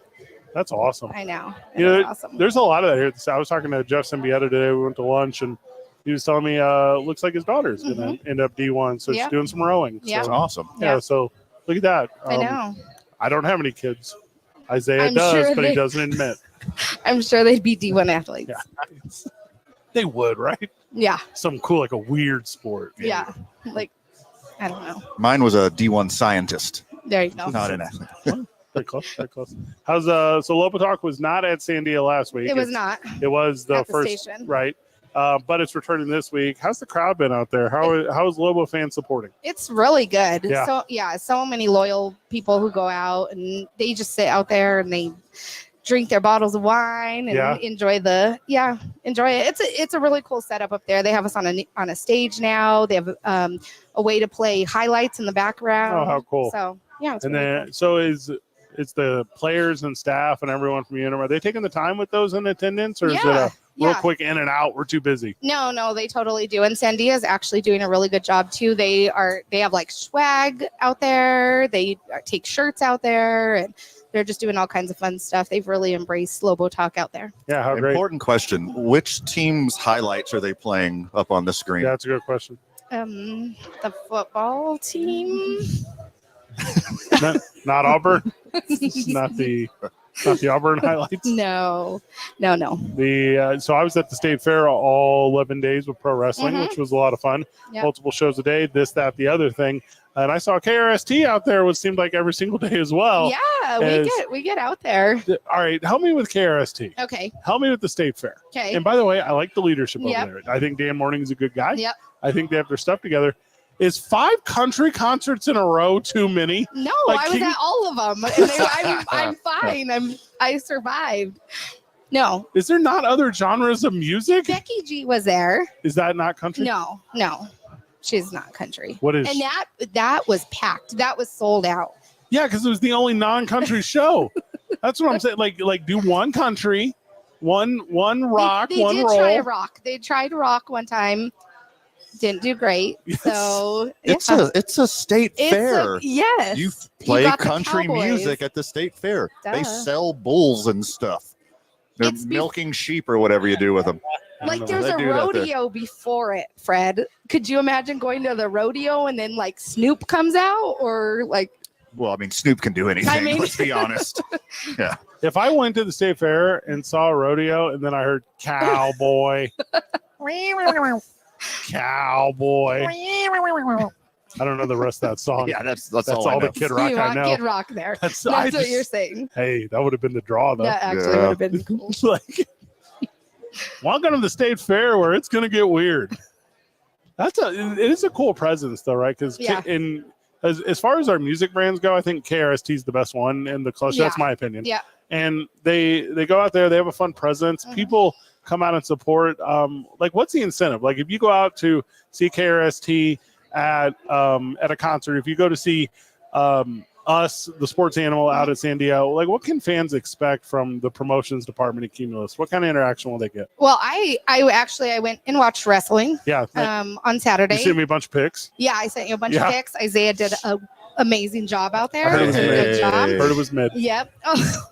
And then I was standing next to this couple, and they were like, "Oh my gosh, you have Josh Turner tickets?" And I was like, "Yeah."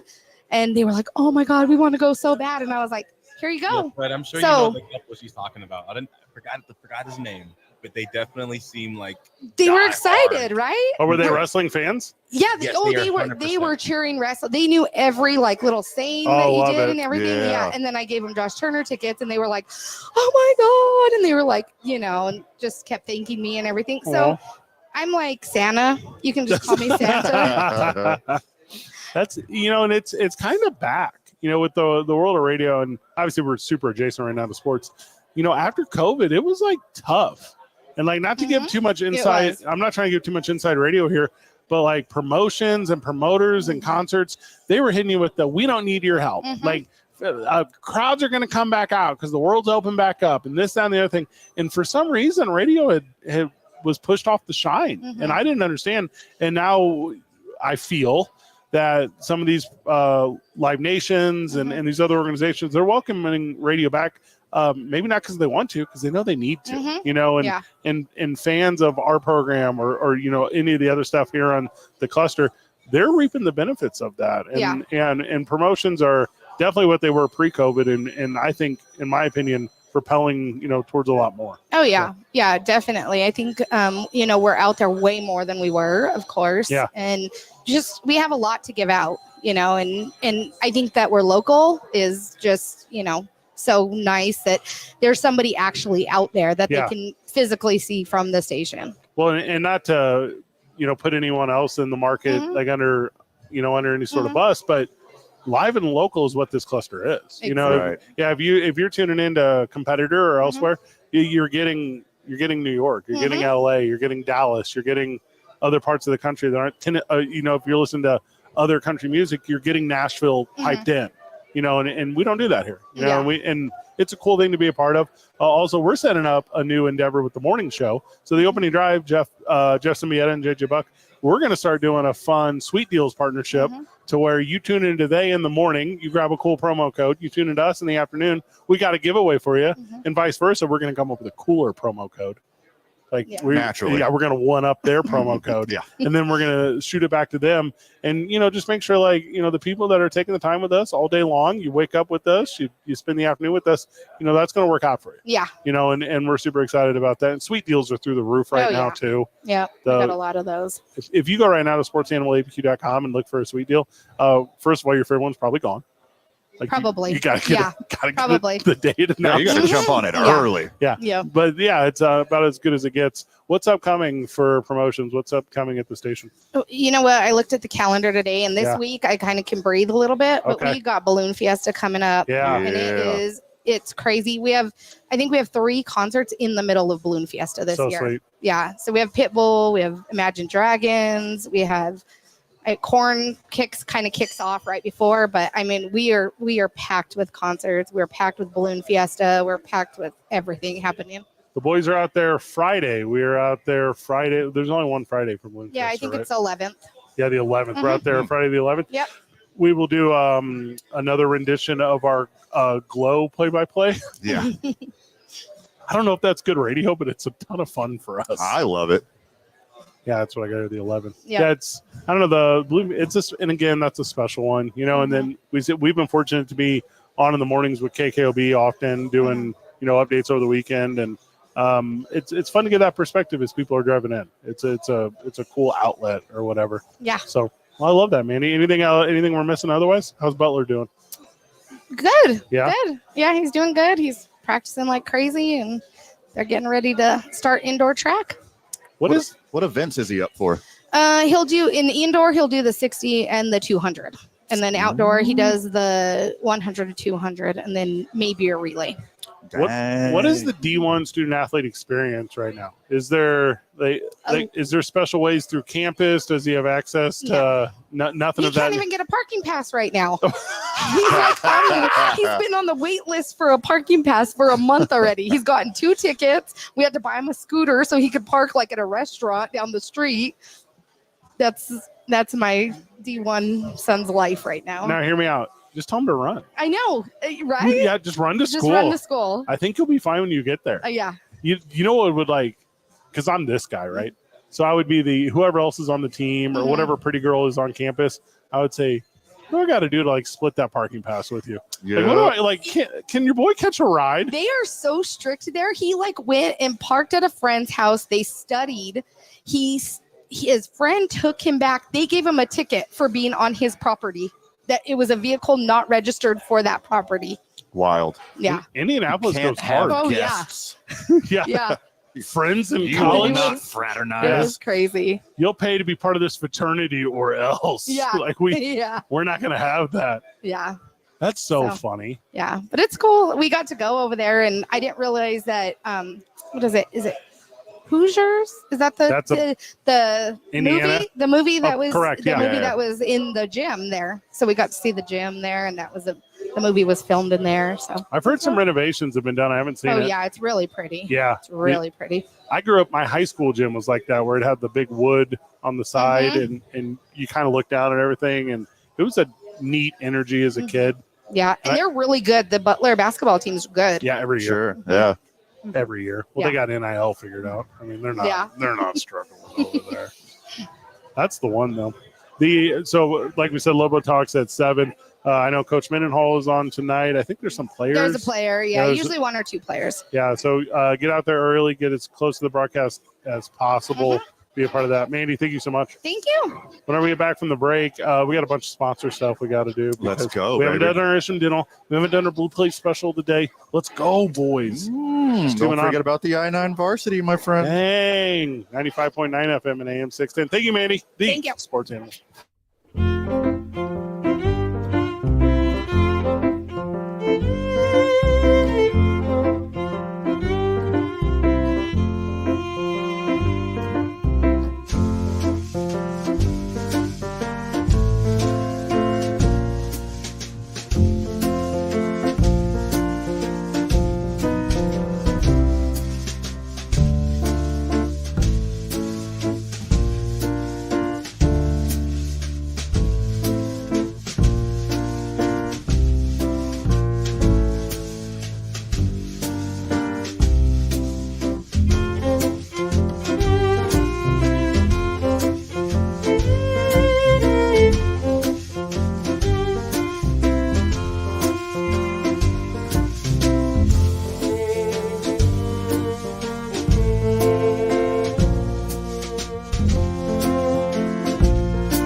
mic's hot. Animal.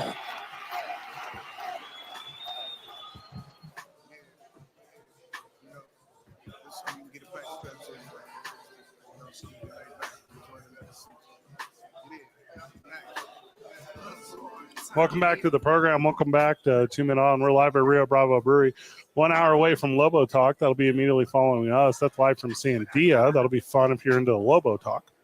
Also, if you want to tune over to KTBL, Isotope 7:15. So there's a lot going on. Ooh. Josh Sushan will join us at 6:45.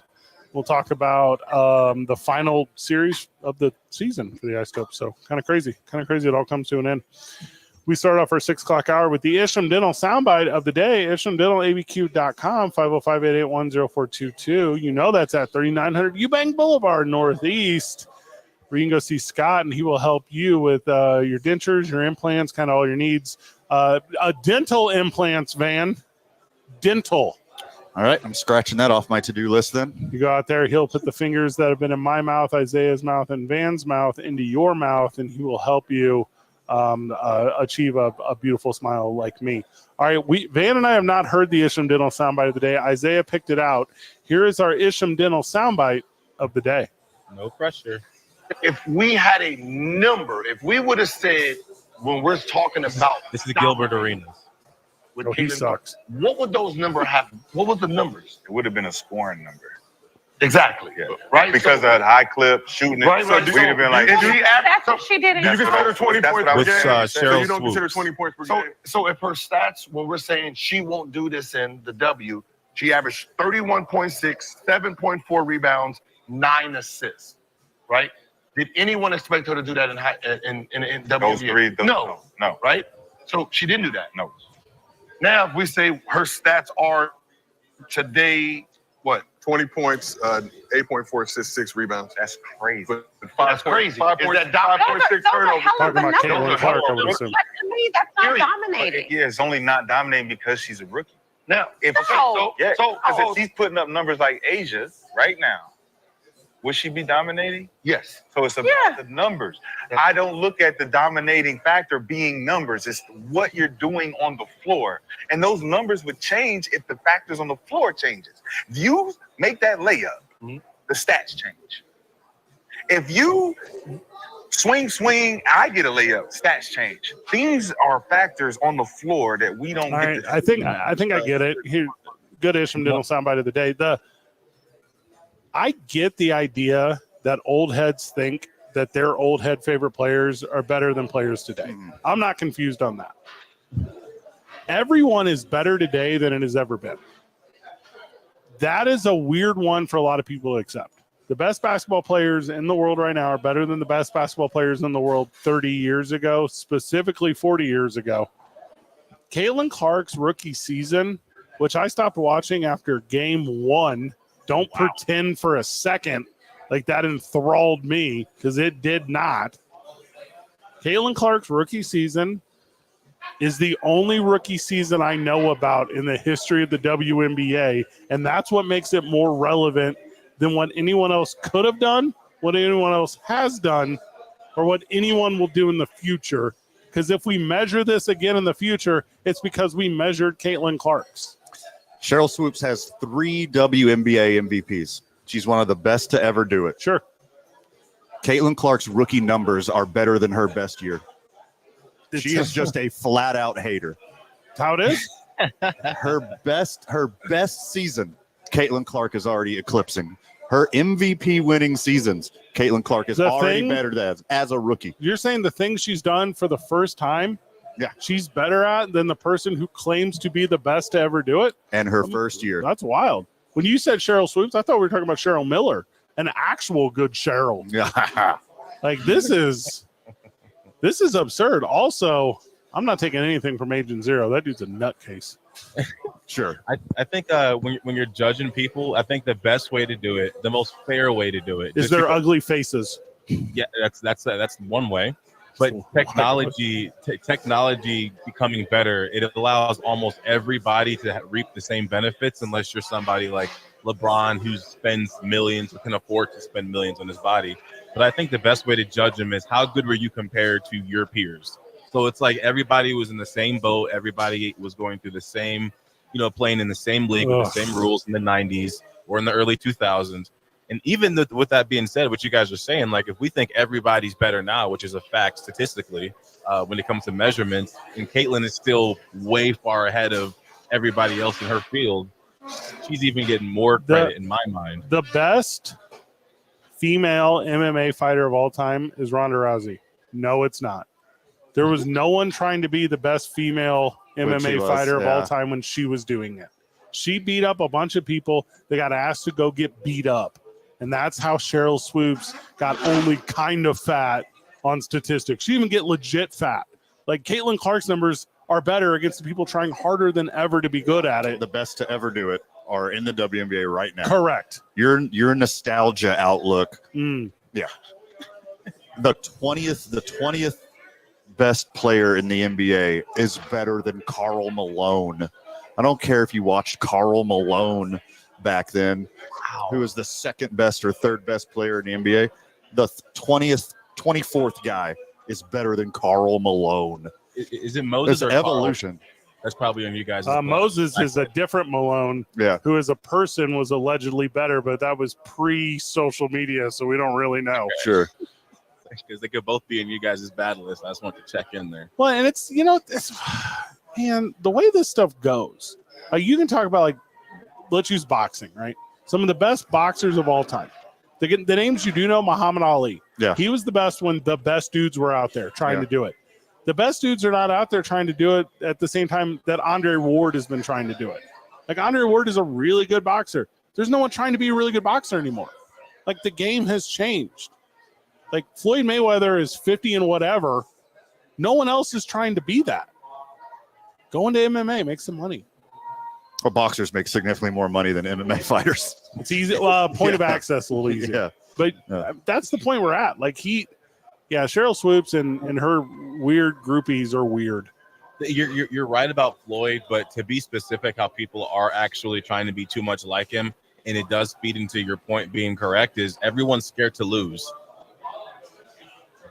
Well, sure. I mean, in sports, no one wants to lose, whereas Ali wasn't ducking fights because he didn't want to lose. But now all the boxers feel like one loss is completely tarnished. He was fighting a much bigger fight at the same time. Yeah, he ducked the biggest fight of all, which was in Vietnam.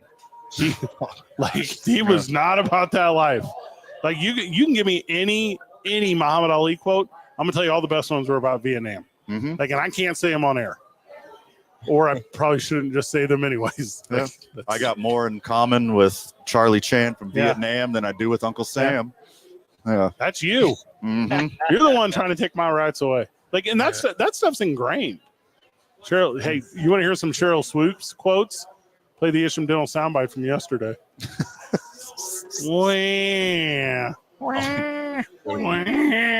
Same thing with Diana Taurasi, one of the greatest to ever do it. Caitlin Clark's 3-0 against Diana Taurasi and has outplayed her every minute of the season. Like, quit hating on the new GOAT. She got you airplanes, you haters. You don't got to ride for hours and hours in a bus. You get a private jet. You don't have to sit and coach with crying babies like Diana Taurasi. You get to go on a private jet because Caitlin Clark brought that money to you.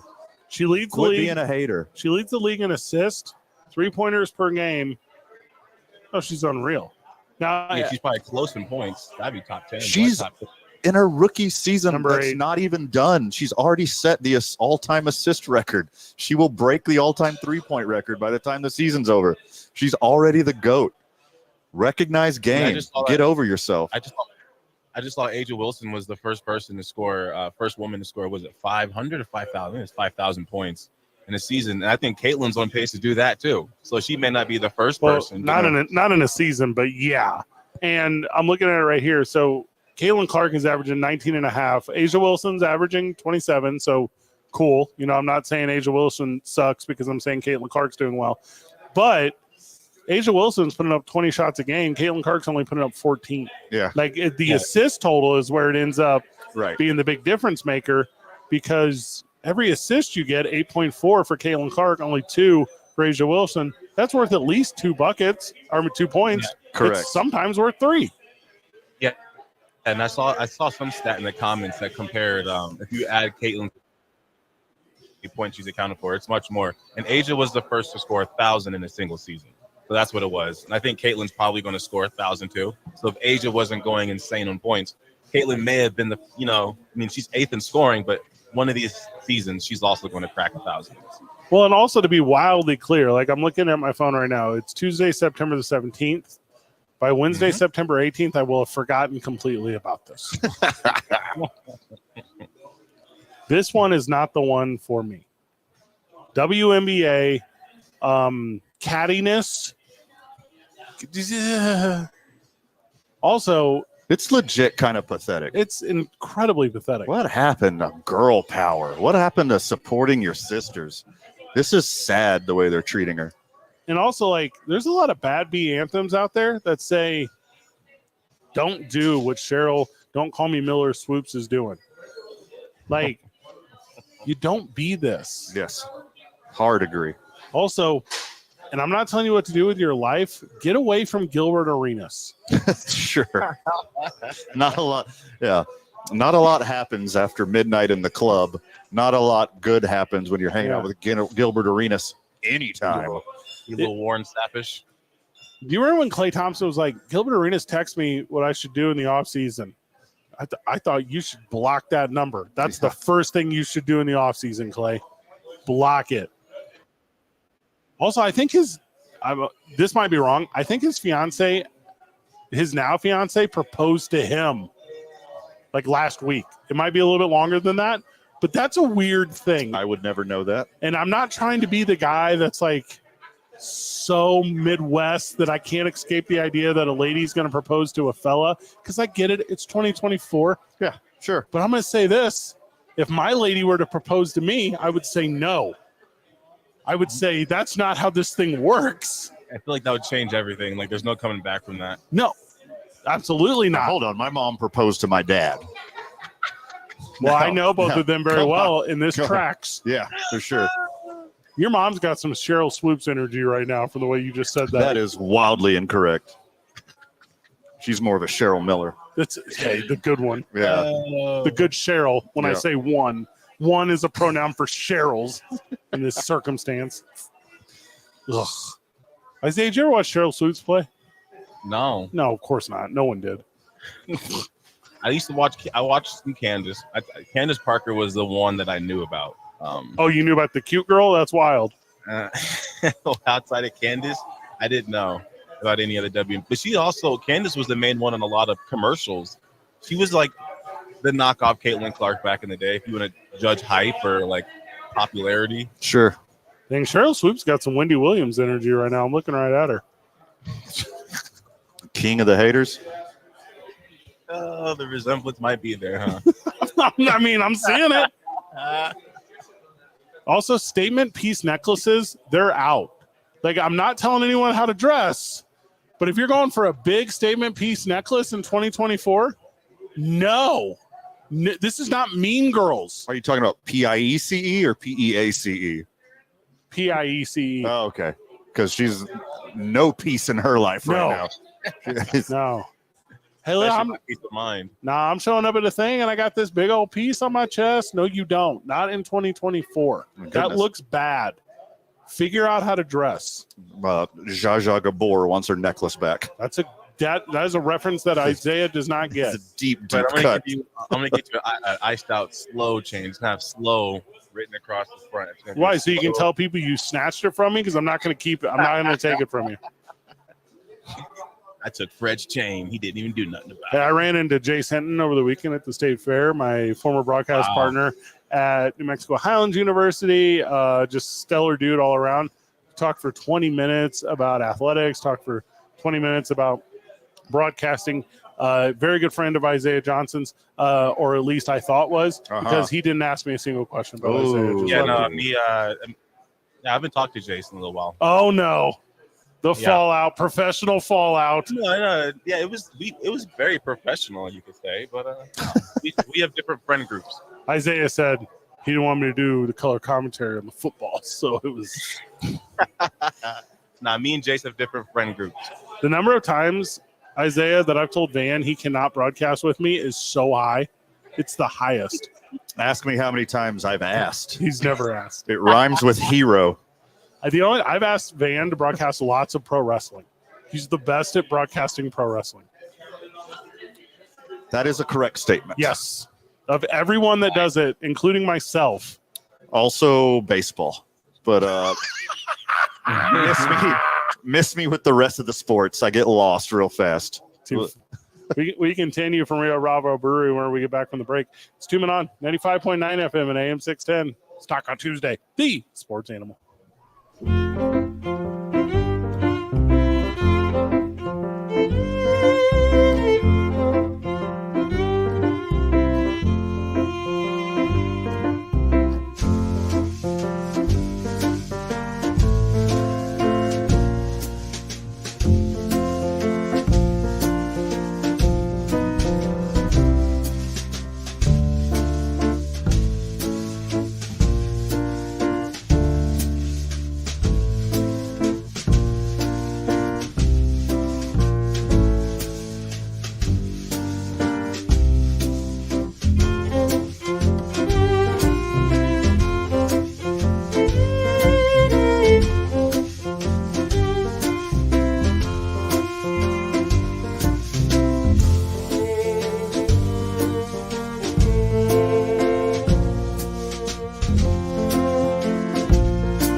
This Saturday, Duke City Championship Wrestling goes up to Santa Fe, man. It's the extravaganza on Museum Hill, a celebration of Mexican and indigenous cultural heritage. Luchador Wrestling, my friend, up That there is so sweet. on the Milne Plaza on Museum Hill. It is a fun community day up there for all those museums where you can get in to everything for free, and it'll be so much fun. I saw on the TVs you had a luchador on there Yeah. with our buddy Fernando. Yeah, so co-owner Duke City Championship Wrestling, Fernando Gonzalez, who is oft our voice on the TV product, also a fluent Spanish speaker. So he went on and had a lot of fun on the TV. And then Macho Libre joined him, who is a combination of the Macho Man Randy Savage and the word Libre. Oh, I thought it was the Nacho Man. My bad. Yes. Okay. Not Nacho Libre, Okay. Macho Libre. Macho And Libre, not Nacho Man. now, Isaiah, when you did a public address for Duke City Championship Wrestling at the State Fair, was Macho Libre there at your time? He was there for the 12 o'clock show. Okay. But I took over duties for him so he could get some rest before he went to be a movie star. Okay, so you're talking about Fernando, but Macho Yeah. Libre is a performer, Mhm. No, and Not so see him. so Macho, he when he wrestles, he spotlights luchador wrestling, and I'll just give you an example. So say if you were to put him in an arm bar, he would say, "Oh, my arm." You go, "Okay, well, that's clever." He goes, "No, my lucha arm." Which is different than a normal arm. It's different than a normal arm. Everybody So he knows says, that. "Oh, my lucha leg." Oh my, he goes, and there's just a very fun commentary because when you're wearing the mask, like you can't tell the facial stories of what you tell. Sure. It's as entertaining as anything you'll ever see in person. So, oh my God, my lucha body, this, that, the other thing, and it will be on full display. We're going at 5:30 on Saturday up there at the extravaganza. I know we're going to have Charlie Lockwood on. He's the director up there to talk about it, and it's going to be a lot of fun. So there you go, the world of sport and culture here in New Mexico, man. I'm happy for Santa Fe. They finally got something good going for them. For once in their oldest city in the country's history, they finally got something nice going on. Also, the Boys and Girls Club of Central Mexico Golf Classic, sponsored by JPR, is this September the 30th. That's correct. 2 Mondays from one Monday now, not Monday, but the next Monday. Van, you're playing. I am. Okay. I know the Dukes have a team. I know our friend Scott Cregan over at Graphic Connection has a team. I know our friends at Valley Fence have a team. Yeah. I know a lot of people have come out to support. So if you want to be part of a super fun golf tournament that supports the Boys and Girls Club, reach out to us, 505-246-0610 or bgccnm.org, where you can register to golf with your boys. I don't know if I'm golfing, man. I think what I'm going to do is I think I'm going to work a hole. I think I'm going to go up there. I'm going to do like one of those classic, like, hey, you can start this hole from the green, or one. Maybe I'll just roast everyone. Like, I like that one better. yeah, just hey, for $20 I will roast you, and for $40 I won't. If we're doing a roast hole, I'll drop out of my team. To roast with me? Yeah. Isaiah, would you like to join Van and I on a roast hole for the Boys and Girls Club golf scramble? I'm in. Okay, so now, Van, you are out of the golf tournament. I'm in a predicament. Yeah. Actually, I double changed my mind. I love golf. I love golf. Okay. And if you love golf, you should check out Fill in the Holes every Saturday morning at 8 o'clock with myself, Max Machado, and Jay Choi. We would not be able to roast Jay Choi and Max Machado. They're too good at golf. God, no. No. Culturally, yes. Yeah, culturally, for sure. Easy targets. Yeah. But golf game, Yeah. no. Yeah, a Southern California Korean guy who made all of his money in Japan and then came back to America to slum on AM radio with you. Yep. Deserves a roasting. For sure. Deserves it. Not his golf game. Not his golf game. I couldn't roast Jay. He seems like genuinely one of the nicest guys I may have met. Is that a true Nice? fact? Insanely accurate. He is a genuinely good person. Right after I met him, like a day after I met him.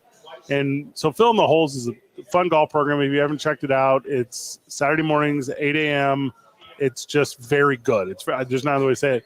but I produce it, right? But I'm not a voice on it because I don't know anything about golf. And whenever we start setting this thing up, Van calls me immediately after the meeting. He goes, so Jay asked me if you liked him. Yeah, Jay's great. He said it in a really very Jay way too. He was like, I'm not sure if Fred likes me. When he's around me, he's very sharp. Yeah, Is he always so sharp? Is he always so sharp? Welcome to the club, Jay. He didn't mean like quick and clever. No. He meant like Firm. like a pointy object. Yes. So, yeah. I mean, what am I going to do? Like, I love listening to your show. I love your insight on golf. You know what I hate? Trying to keep up with you guys on that show. I can't do it.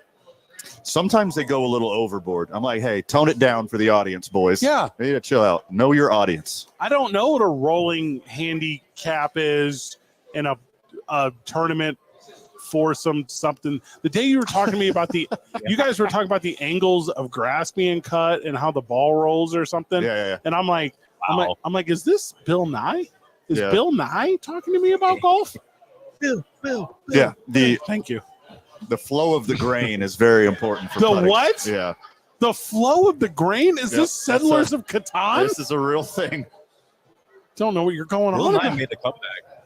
He made a comeback not too long Bill ago. Nye never Forgot went away. This is okay. That's fair enough. Bill Nye's been on collegiate speaking tours for the last 10 years. Bill Nye's cleaning up. But Bill Nye, there's a handful of human beings in the whole world. Bill Nye's one of them. Oh, that's accurate. Bill Nye would respect that. I was mostly talking about Me Too That stuff. logic. I was just talking about Yeah. untouchable. Yeah. So there you go. Filling the holes on Saturday morning. Also going over is Saturday morning. I believe we're at 7 a.m. throughout college football. So we're going to lead up to you.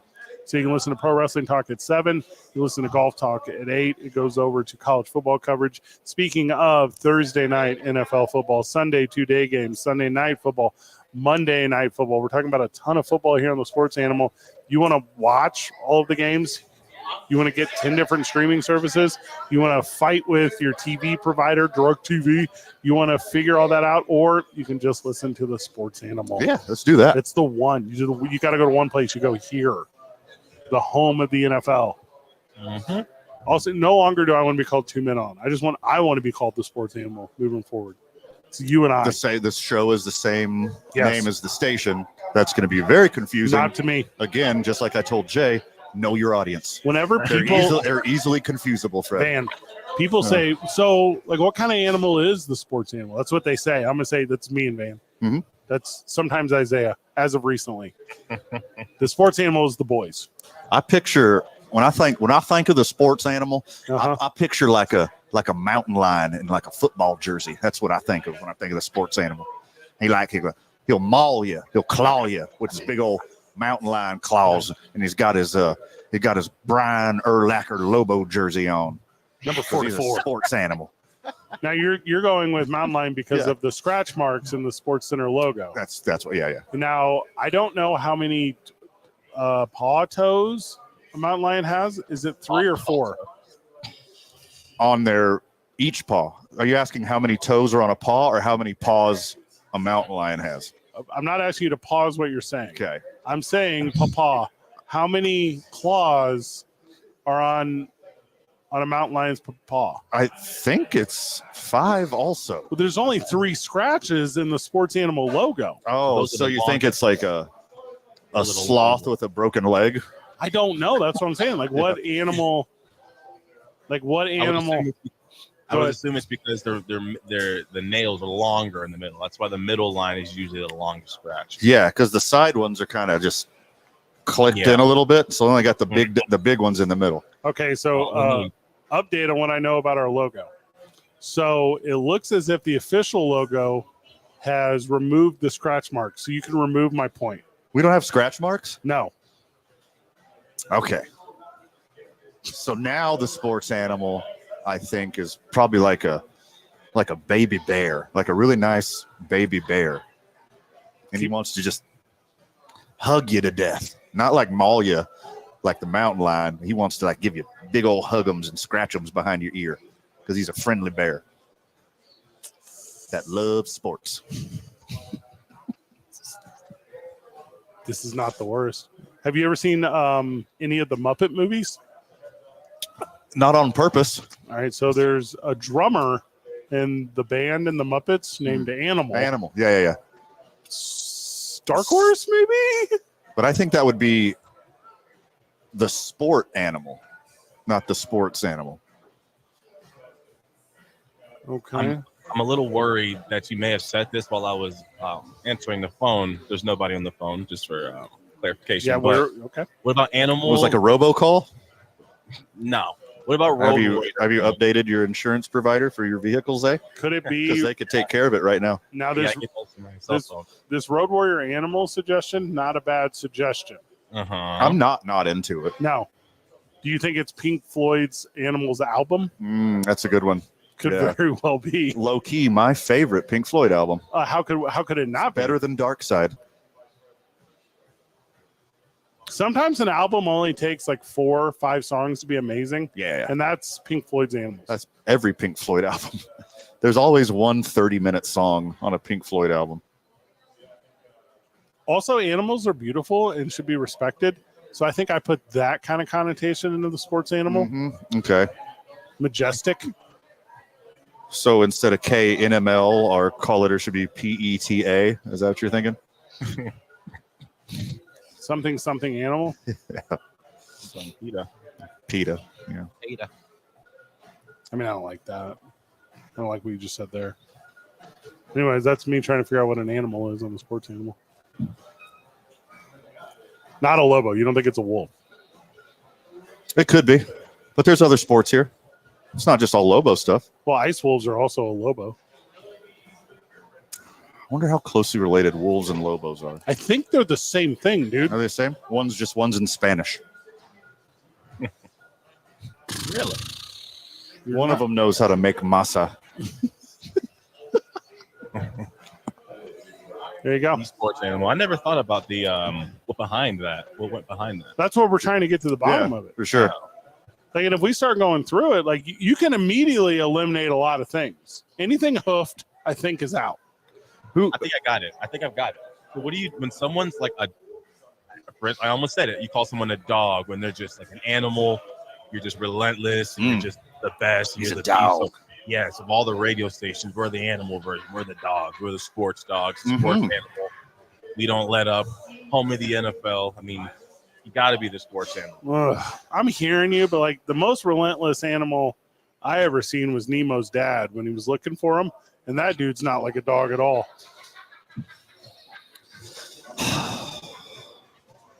Agree. What is Yeah. it? Also, what's I had to- Nemo's dad's name?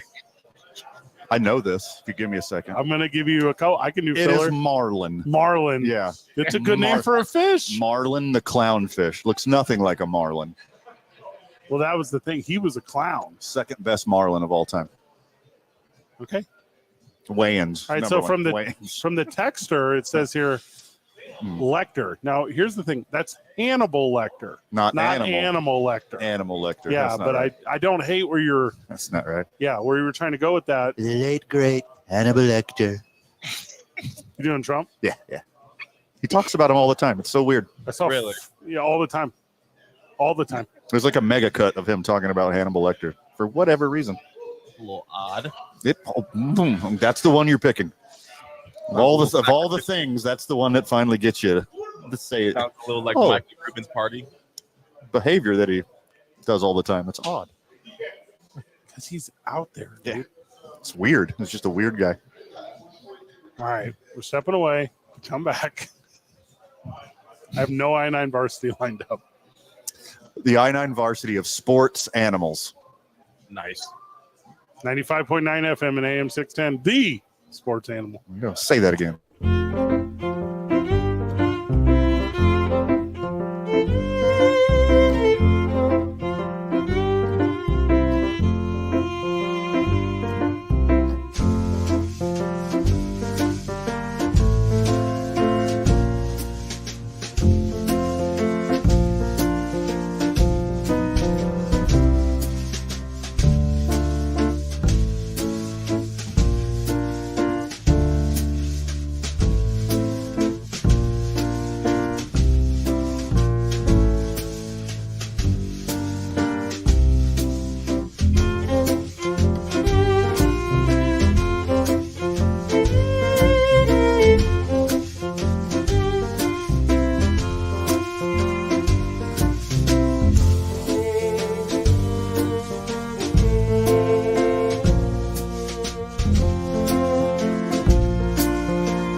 to the program. Welcome back to 2 Men On. We are live at Rio Bravo Brewery. Today's I-9 Varsity is the I-9 Varsity of Sports Animals.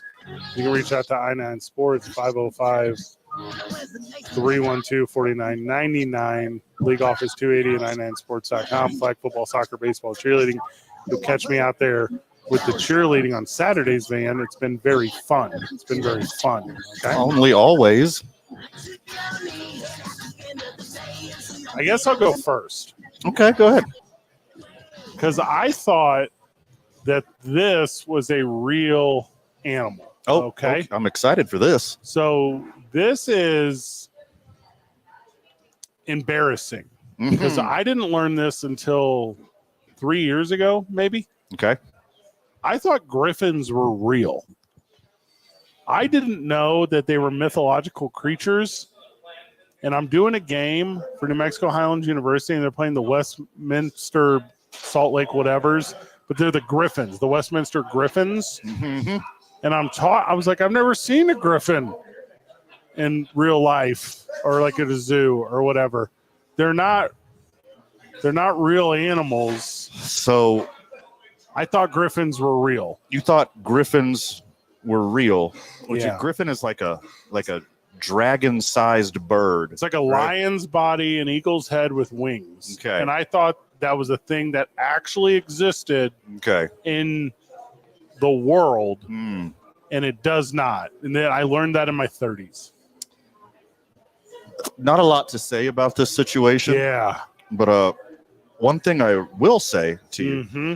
is that you didn't think they were like a historical creature, like some kind of dinosaur that's been extinct, and they found like bones that are shaped like the griffin. Yeah.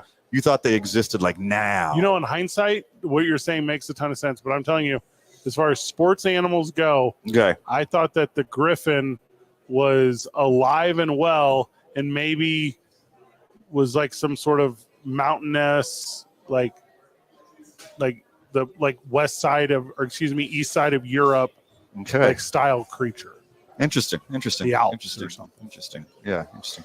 Our education systems failed us, Fred. Me and, specifically, yeah, I you- thought griffins were real. yeah, I don't want to paint with too broad of a brush, but I should have known better. that's dumb. Yeah. All right. Isaiah?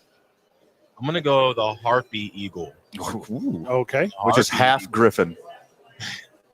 Yeah. Mhm. The harpy eagles are huge. Maybe the most intimidating bird I could imagine ever seeing. I wouldn't want to see this thing coming at me. I could just imagine the amount of athletic ability they would have if they really were able to be taught how to play a sport. Mm-hmm. Eyes exceptional. They're large talons that could be as big as Oh, they got big big grizzly talons. bear. Very They got- talented. Yeah. Yeah, not nice. They can be as big as grizzly bear claws. So imagine an eagle with grizzly bear claws. Kind of like a griffin. Man, well, You need to give up on this griffin thing. Yeah, Fred. no, I learned. Yeah. Van? First on my I-9 varsity of sports animals, I'm going to go with a sailfish, Okay. and it's marlin adjacent, Okay. but he's the fastest swimmer in the world. You thought Michael Phelps was fast? That was my understanding. Michael Phelps can swim 6 miles an hour. The sailfish, my friend, the fastest fish in the world, 68 miles per hour. Wow. That's 3 over the speed limit if you're on I-40. It's pretty good. Yeah, it's fast. Sailfish. If I-40 floods, watch out. Yeah. Now, I was well into my 30s, Van, Okay. before I learned that this animal is completely fictional. Okay. All right. Now, as far as sports animal goes, I'm talking about the jumping unicorn. I'm talking about, Look, I get it. it seems really realistic. If narwhals exist, Why don't unicorns? why not unicorns? So give me the unicorn, who's the mascot of, at least a lot of cheer squads. Okay. Yeah. Yeah, give me the unicorn and preferably a jumping, Yep. one reared back on its hind legs. And festivals that you're really proud of. Yeah. Mhm. Yes. Yeah. So I want the unicorn as my sports animal. Give me the unicorn. It's a good one. you know, it'd be really easy for me to go lion, but Sure. I'm going to go with a tiger because maturing is realizing that tigers are bigger and stronger than lions, and they also are more agile, and they are capable of bringing down prey twice their size, and they can even carry up to twice their weight up trees. So tigers are absolutely insane, and they also travel. But tigers do not need to be in packs to hunt. They go and they're lone wolves, similar to Rambo, which is one of my favorite fictional characters. So tiger's my favorite animal. I'm going to go with them being easily the best athlete. I view them being like an Aaron Donald of an animal. Ooh, I like that a lot. Yeah. Well done. Next on my I-9 varsity of sports animals, high jump is a very, very important sport. A lot of people would agree with And you. every 4 years, it's super important. The highest jumper in the animal world is the impala. You thought it was a Chevy. Yep. But it's actually like a really svelte, athletic deer, Fred. They can jump up to 12 feet in the air. Wow. The highest human high jumper is only 8 feet. 4 feet higher than a human. So give me the impala. Not bad. Next on my I-9 varsity of sports animals. We're only doing 3 rounds here on sports animals because we got to get to Josh Sushan after the break, and we'll tighten it up a little bit.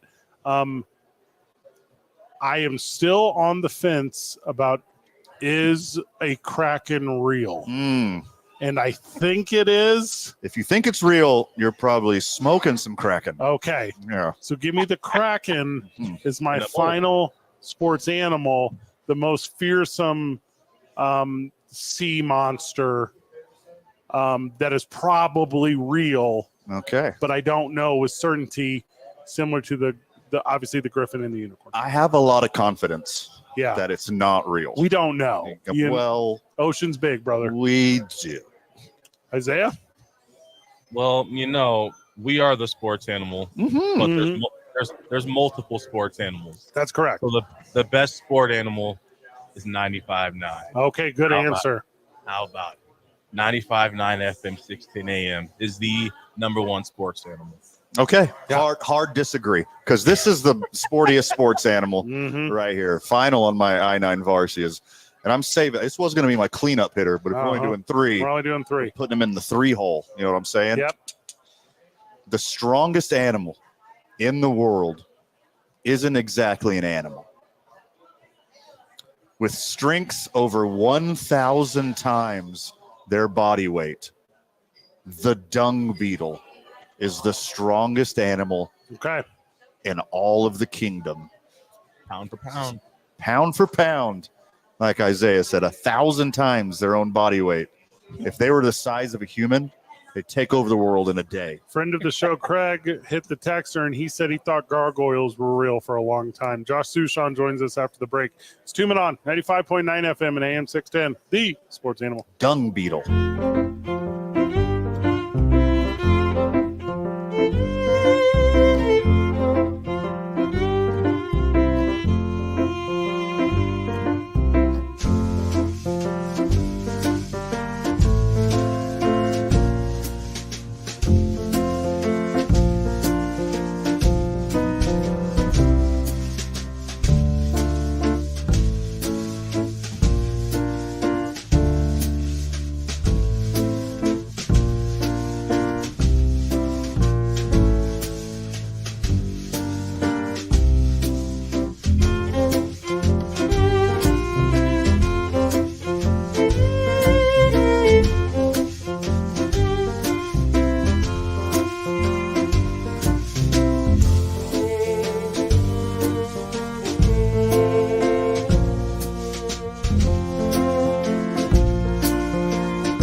Welcome back to the program. Welcome back to 2 Men On. We wrap up today's show with Josh Sushan. He's the voice of the Isotopes. He's bringing you the broadcast. Josh, welcome, my friend. Sorry I was over the top of you there. You're not on KNML tonight. No, my friend. Your broadcast starts at 7:15 on KTBL. Yes, correct. Thank you for the reminder to me and to the listening audience. They can hear KTBL on AM or FM, because that's how fancy Cumulus is in Albuquerque. So it's 94.5 The Pit on the FM and 1050 AM for the AM. The season is coming to an end for the Isotopes. They are on the road at the Reno Aces. We talked a lot about the year in review. Let's talk about this series in preview, Josh. What are we going to see from the Isotopes over the course of the next 6 days? Yeah, so here's the thing. Reno's got a chance to go to the playoffs, and the Isotopes have a chance to be the spoilers, And one of the things about baseball is that, it's unspoken, but everybody just knows you give your best effort, right? Like, you don't mail it in. When teams got a chance to go to the playoffs, you owe it to everyone in the league to give your absolute best. So you look at it this way. If Las Vegas sweeps 6 at El Paso and the Isotopes split here, then that's a tie for first, and Las Vegas has the tiebreaker. Then you start doing 5-1 and 2-4 and different combinations like that.